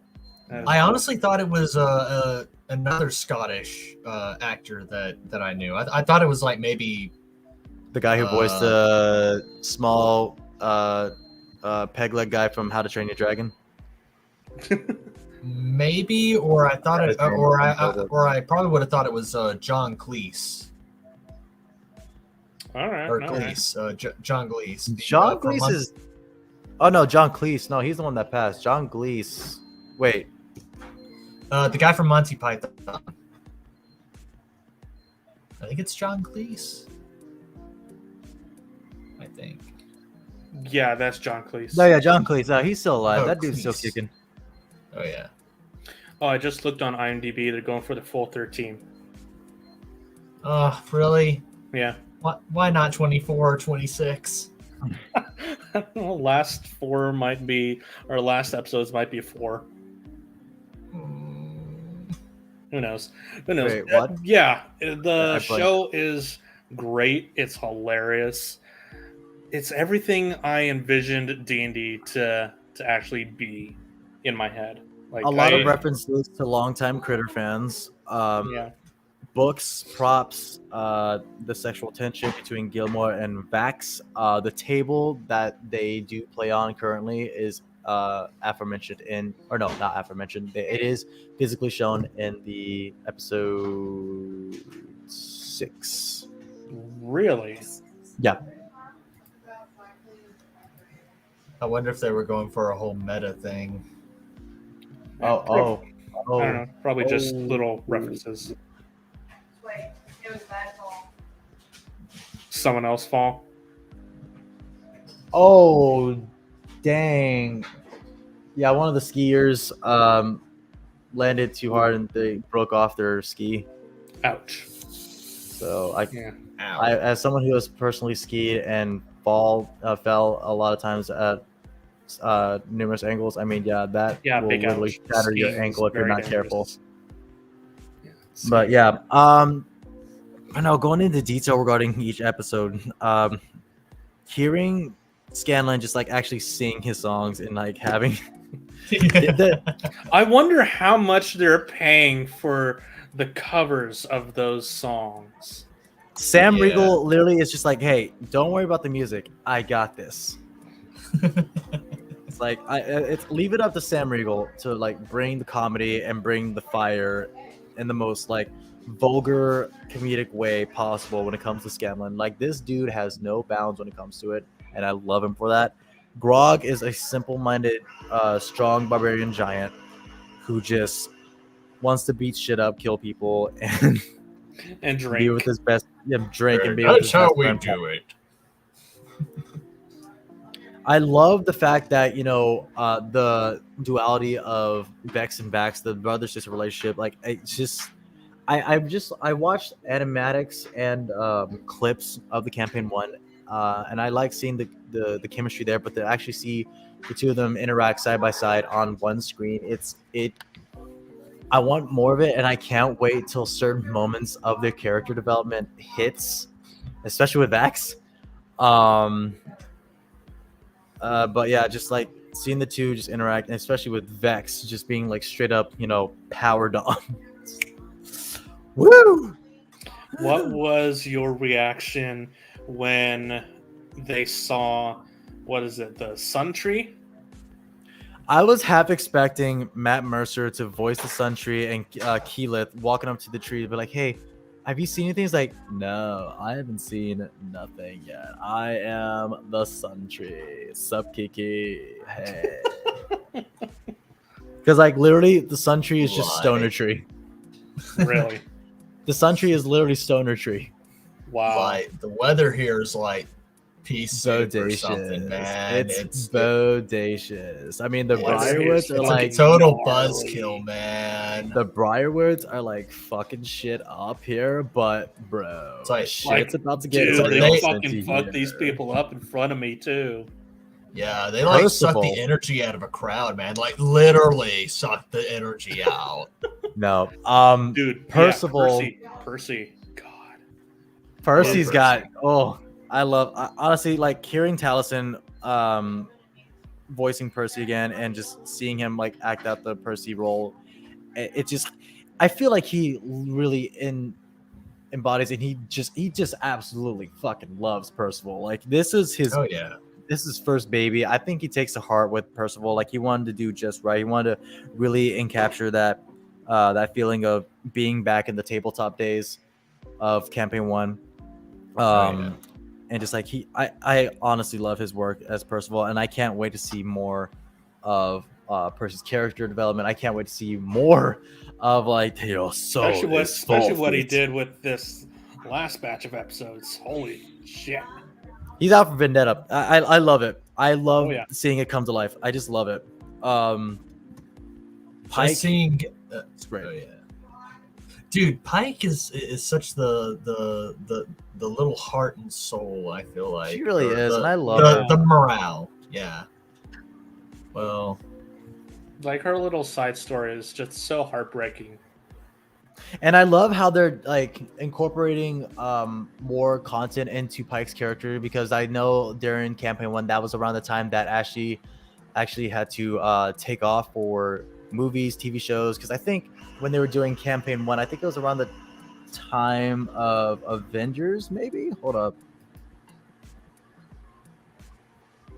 I think so. Critical Role time span. Let's see.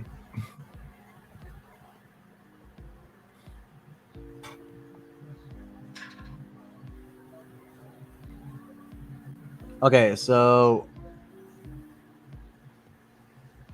they play the Pathfinder campaign for 2 years, which started on December 8th, 2012. And the very first session began they began streaming on March 12th, 2015. Okay.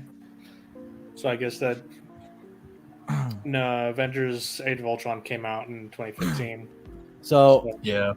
no, because like Ashley Johnson, she played the waitress in the first Avengers movie, so that actually doesn't line up right. So or you know what, maybe it does. Oh yeah, she did. Because they no, never mind. Late 2012. Yeah, they began their first campaign in late 2012, and then that's when they started streaming in 2015. Because Geeks and Sundry. Yeah. Geeks and Sundry. There you go. Geeks and Sundry. That they picked them up. It's like, hey, we want to like incorporate some more stuff into like this channel. We want to like, what do you have that we can like do that would be fun to like stream on the? Oh well, we like playing D&D, and we're in the middle of a campaign. Oh cool. Like do you mind if you guys just we set up some cameras and some mics, whatever? Yeah, do that. So that's when they did.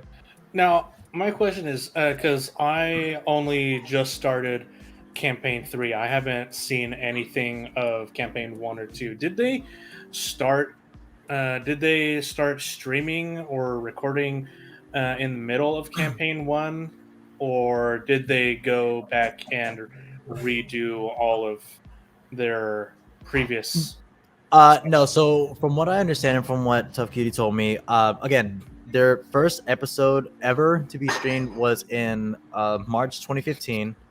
That spanned for 2 years, and they ended off the last episode of campaign 1 in 2017, of which the following year they did campaign 2, the Mighty Nine.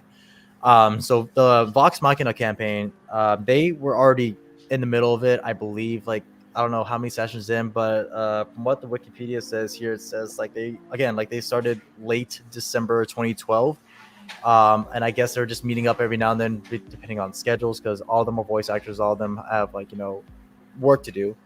And I guess that was around the time that Geek and Sundry approached Matt Mercer and the gang talk about like, hey, we want to go ahead and like add this content onto here. What do you have? Do you mind setting up some cameras, whatever? We can go ahead and start streaming it. So they started live streaming every single episode, every single session of their campaign up until COVID hit with campaign 2, of which they started doing pre-recorded sessions to meet and like in certain locations or rather spaced out sitting locations, but obviously still in the same room.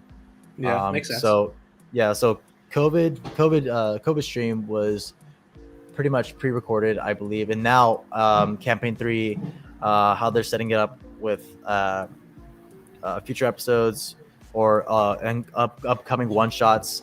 It's all gonna be pre-recorded, and they're only doing like maybe 3 or 4 episodes a month, depending on like how many Thursdays there are. And the last week of the month, they're taking off just like a break, so that way people have time to catch up on content that they are missing out on campaign 3, or if they're still watching campaign 2 or campaign 1, whatever, to fill in the blanks. Which I think is a really good idea. Gives them a break to like catch their thoughts, see what they want to do with their characters, and then on top of that, gives Matt a break to like really focus on his life and his health, and then plan out more stuff that will help out in campaign 3 in future episodes. Who knows if they're gonna get like special guests into campaign 3 and again, because campaign 1 pretty much was like bombarded with like special guests, because you had Felicia Day, Will Friedle, Chris Hardwick, John Heater, freaking Napoleon Dynamite was in this bitch. Really? Oh, yeah. Yeah. What's his name? Wasn't there Diesel? Will Wheaton. Will Wheaton. The episodes with Will Wheaton, the Wow. cursed episodes, no one wanted to touch Will Wheaton because he kept rolling consistent crit ones. Really? Wow. Like, don't ever bring your dice to him. Even if you have cursed dice, he will not uncurse it. Like, I promise you, like, the minute you touch Will Wheaton, or the minute that Will Wheaton touches your dice, it's forever cursed. All right. Duly noted. But yeah, Stay 10 that's feet away from Will Wheaton. Yeah, but that's pretty much how their setup is with Critical Role. Their episodes, as far as recording and streaming goes, but they actually do have a live moderated chat. So I mean, you can still post live comments. They do like the mods. They live react to both YouTube and Twitter. And I think every now and then I don't know if they every now and then, but I know the cast of Critical Role, they also look at the mod chat as well. Which I think it's like things that I do really wish they kept continuing would be like the Wormwood giveaways, or oh man, that's an ugly call.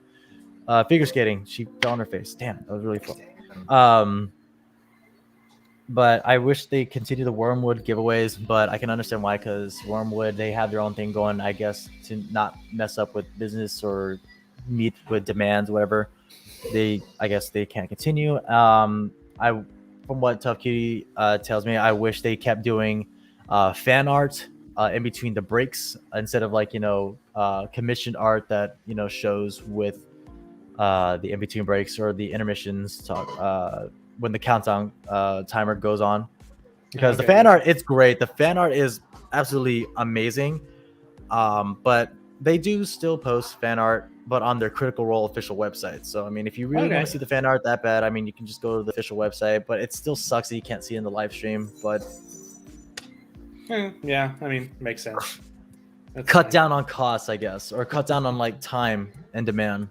Yeah, because I can only imagine during campaign 2, the amount of people are like, "Hey, here's my art. Here's my art. Here's my art." It's like, "Oh my god, like it's so beautiful. I don't know if we have enough time to show this. Oh man, So my real question now is, now that we have this series, do you think after it's all said and done, do you think we're gonna get a Mighty Nine series? That's what I'm hoping. Depending. Well, I mean, how many sessions did they do with this? They did about 115 episodes, which spanned 4 hours each, like average. So maybe, depending on how much of the money is left over from the Kickstarter campaign. Maybe they'll do a Mighty Nine because they already have like a confirmed second season with Amazon for The Legend of Vox Machina. So depending on how far they're going with this, I don't know if they're just gonna like do the whole story, the whole campaign one in like 2 seasons. If they are, cool. If not, I mean, we'll get like future seasons, season 3, season 4, or bonus episodes. Yeah, a meta episode maybe.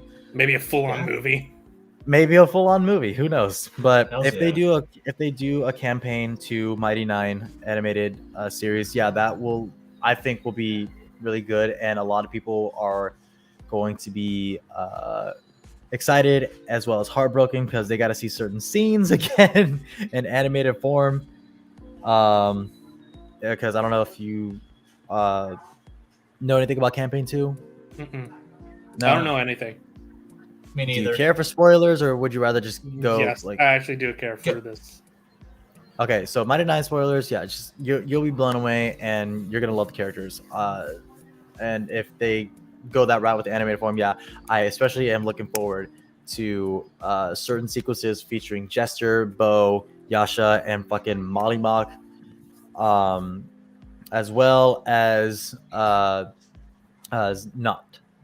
But who knows? We'll see in the foreseeable future. But as far as I know, Legend of Vox Machina has 2 seasons, and they're releasing 3 episodes a week, and I'm happy. Very much so. Same here. I'm like, ooh, yay! And it's on Fridays. I should mention. We didn't mention that before. The last batch of episodes released Thursday, but I don't know if that is for Amazon Prime members only. But I think they do like a whole midnight release thing, like how they do with Disney Plus. Like if you stay up at like 2 a.m. Central Standard Time, you'll see the next episode of like Mandalorian or Bad Batch or whatever Disney Plus series they're running at the moment. But I think around the same time that the next episode of Campaign 3 is going on, that's when the next batch of episodes release that Thursday. So yeah, check it out on Amazon Prime Video if you guys have that. If you don't, schmooze from your friends and family. Yeah, It's Legend of Vox great. Machina. It's so great. It's so fucking great. Even if you're not familiar with Critical Role at all, this is just a good show. It's so good. Oh yeah, really is. Also, A lot of really bi-canon. Yes, really good place to actually start and get into the community too. Yeah. Mm-hmm. We welcome critters. We welcome new critters. Oh, Yeah, very much so.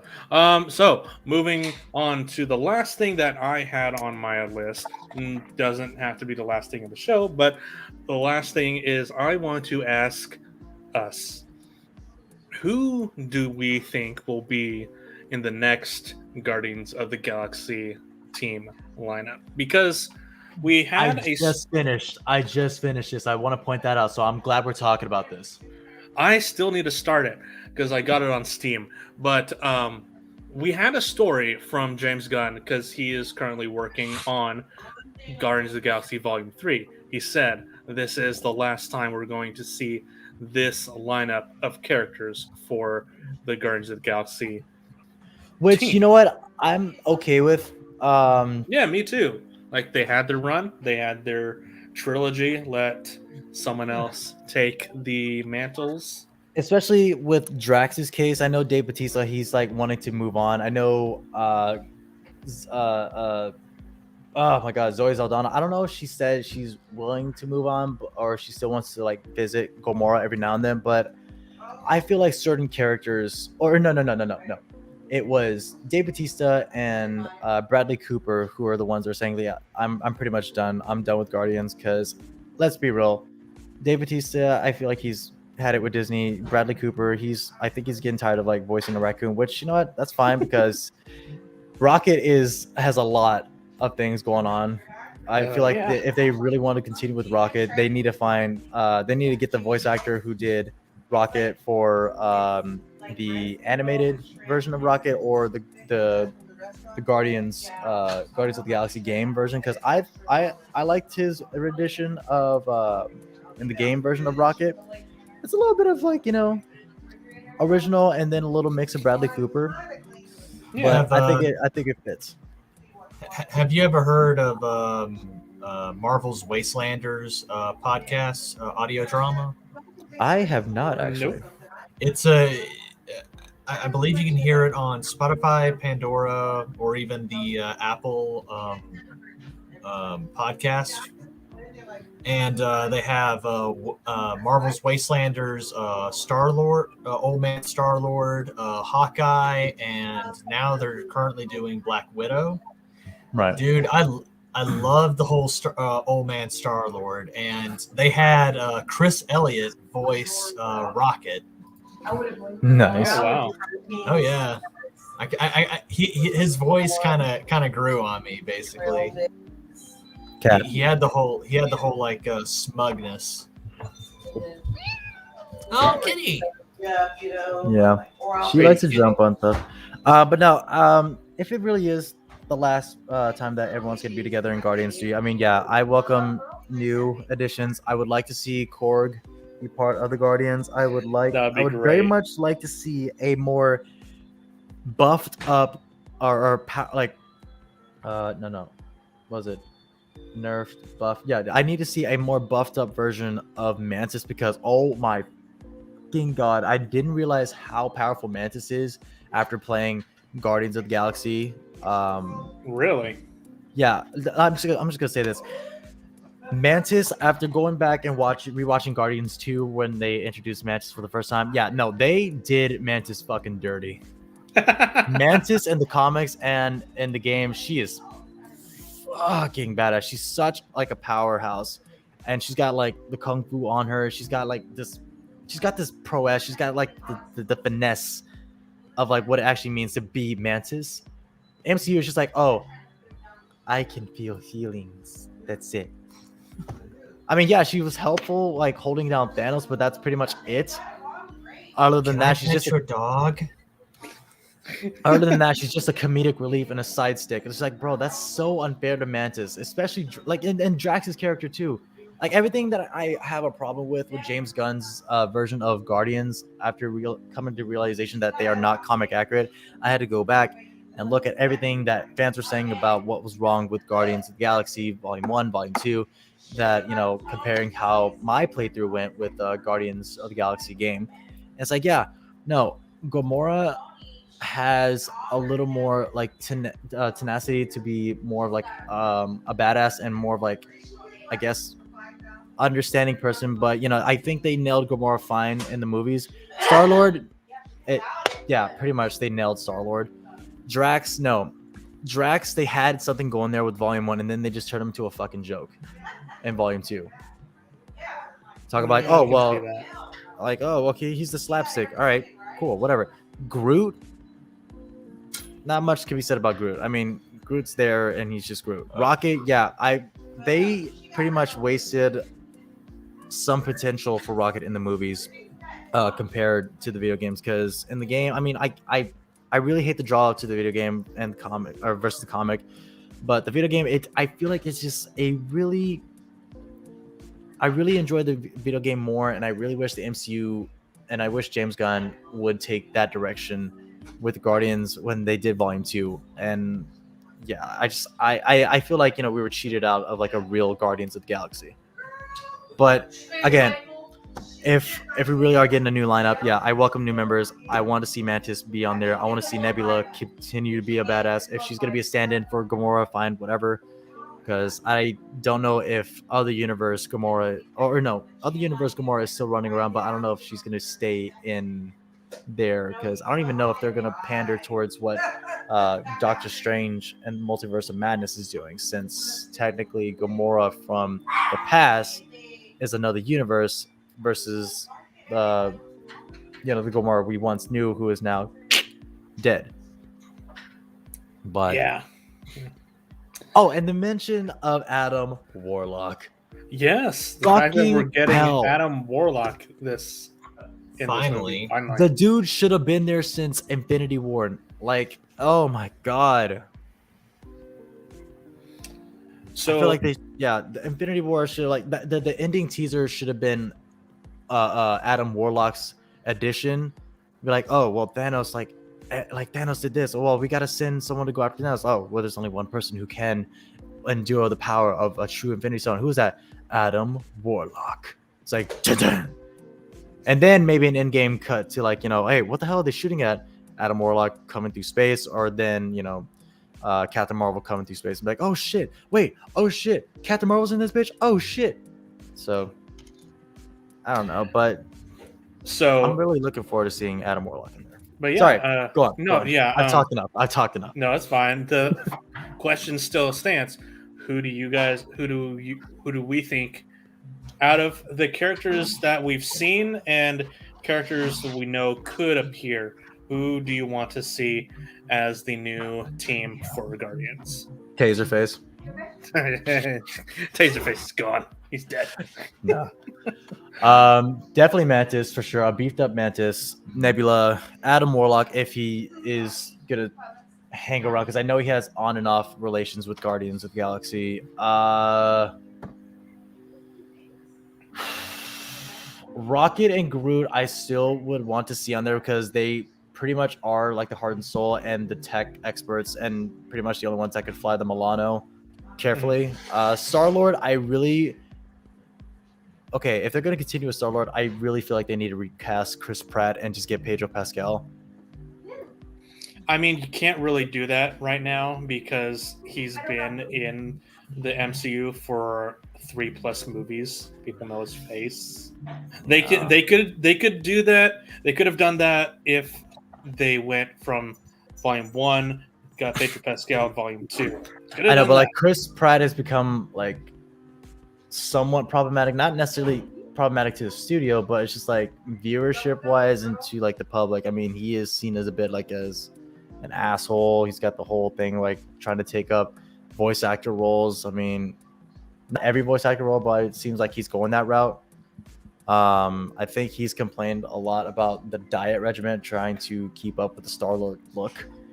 And I just say Pedro Pascal because I mean, after seeing what he looks like in Wonder Woman 1984, 1985, whatever year it was, and then seeing him unmasked in The Mandalorian, I mean, yeah, the dude literally could just pull off a Star-Lord look. And I've looked at like red carpet premiere looks where he has a mustache on compared to like stock photos of Star-Lord where he has like a full-on mustache thing going on.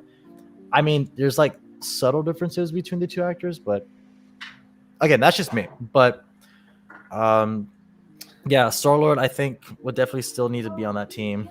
Not sure who else. No, Cosmo.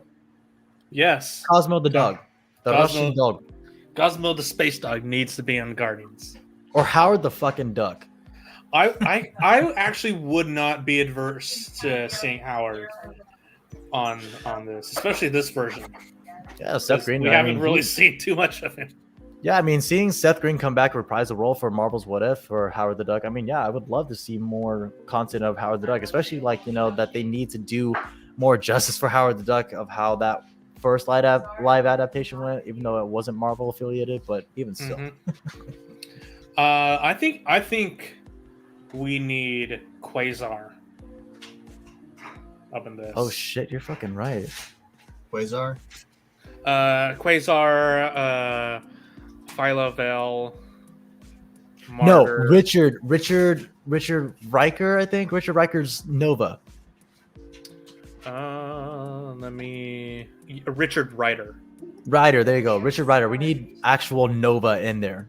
I think they've said that they're not doing Nova. That's also bullshit, the fact. man. Also the fact that Nova Corps is no more, and he's. I feel like that would be a.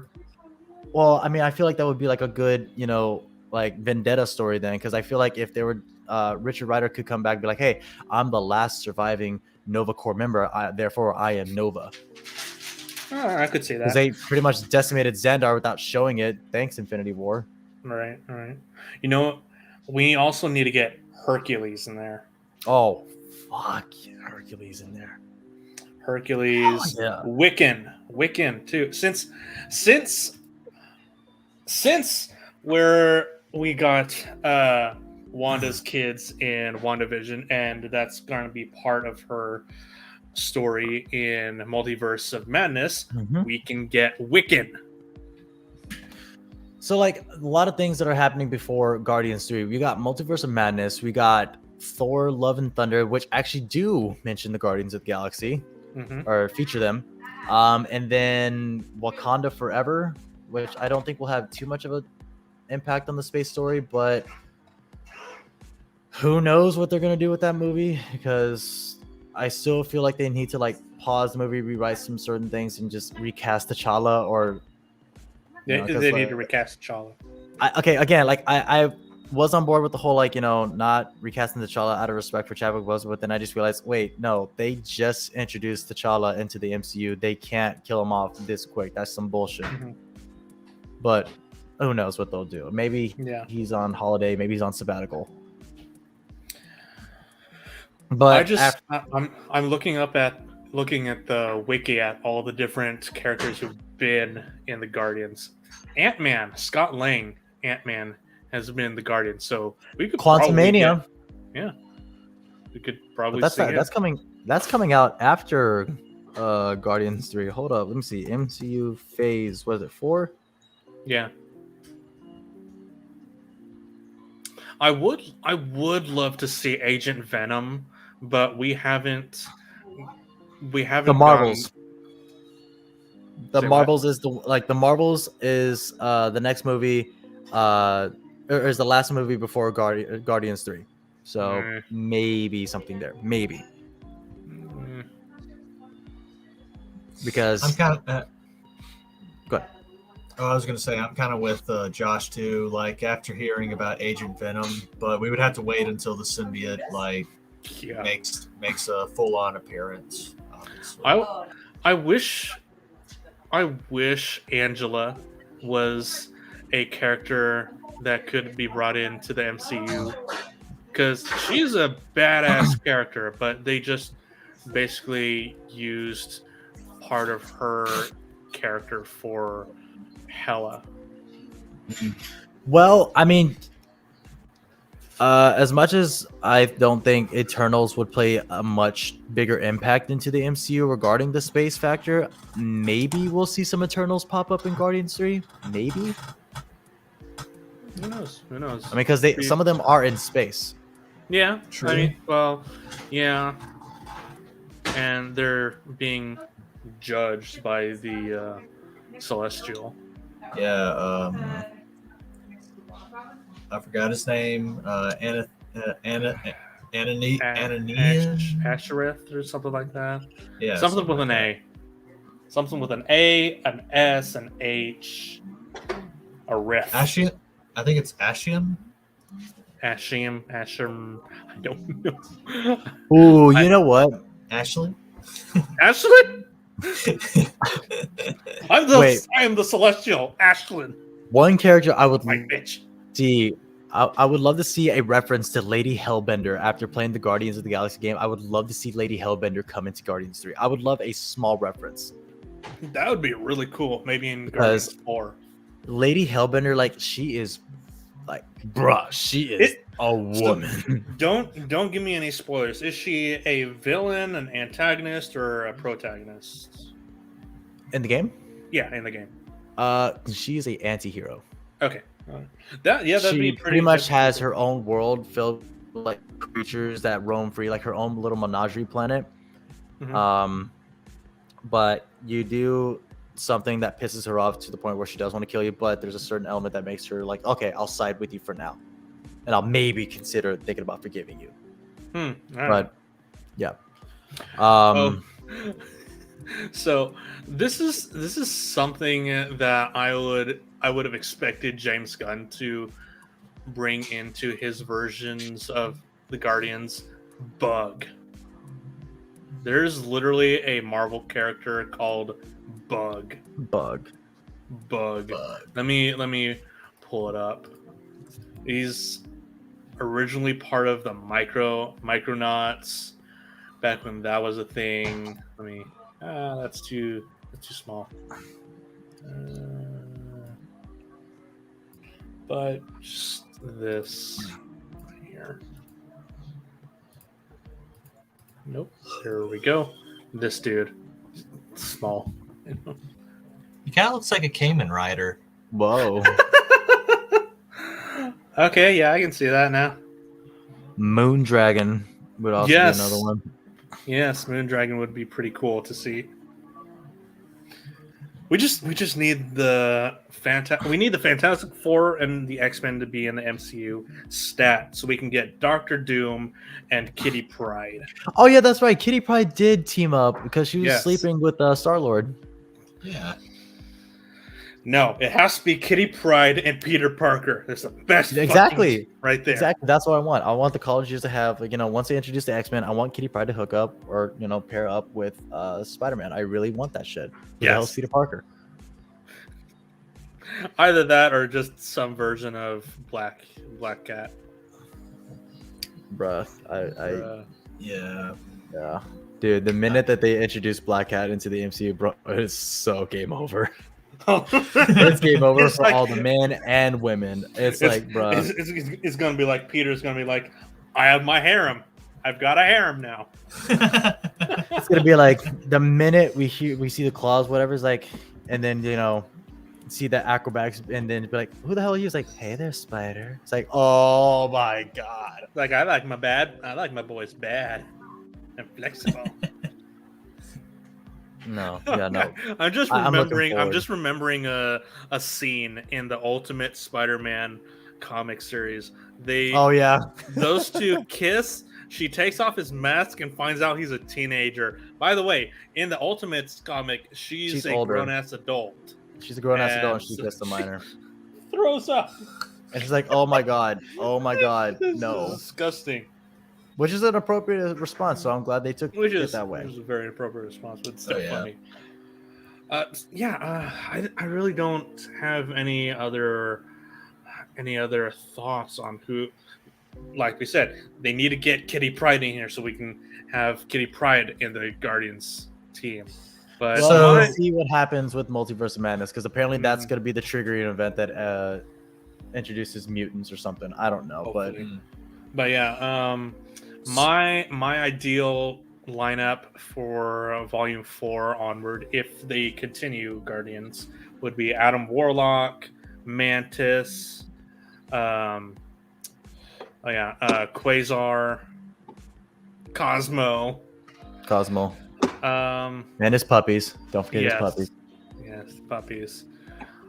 Wiccan and Hercules.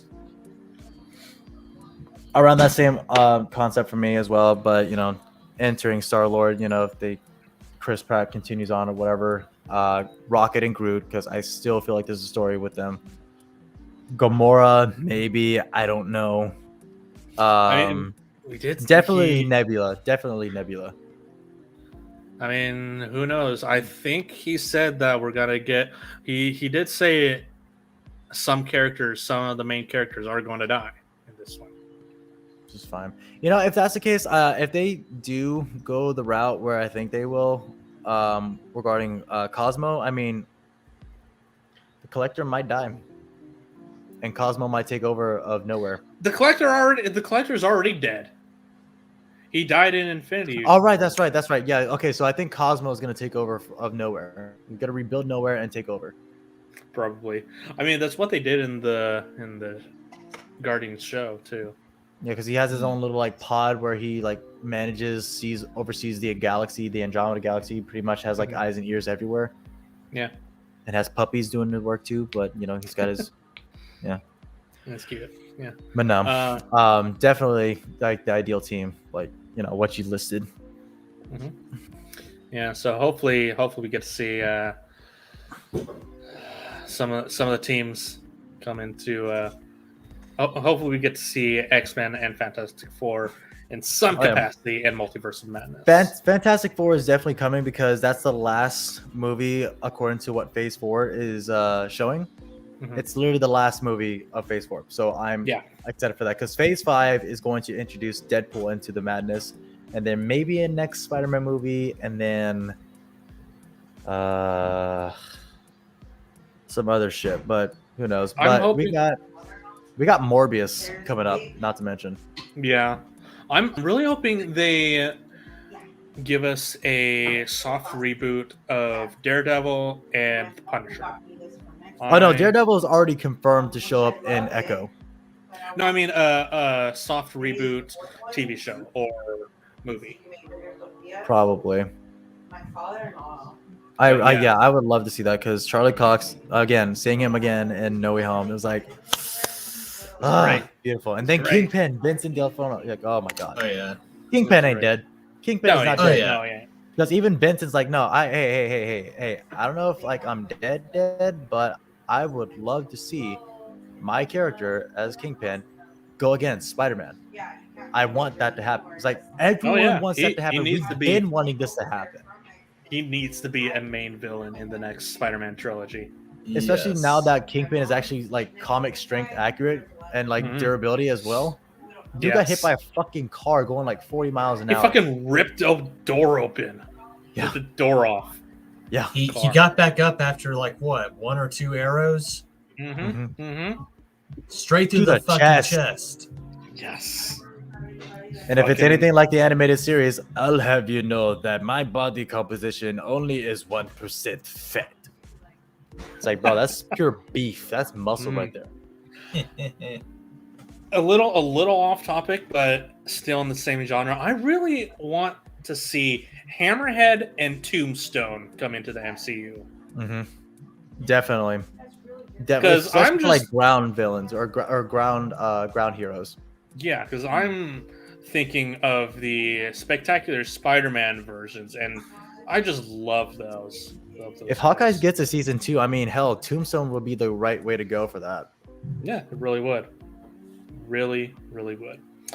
All right, so I think that is a good place to stop the episode for tonight. Guys, thank you for coming on. Great talking to you guys. Fun topics, fun conversations. Hopefully have a busy enough week to warrant an episode for the fucking Super Bowl Sunday. Otherwise, live reactions to the Super Bowl Otherwise, commercial live or reactions. something. I don't know. So yeah, guys, thanks for coming on. Everyone watching the stream, hopefully you guys enjoyed. Everyone watching the VOD, hope you guys did enjoy, and we will see you guys next week or when we see you. Peace out.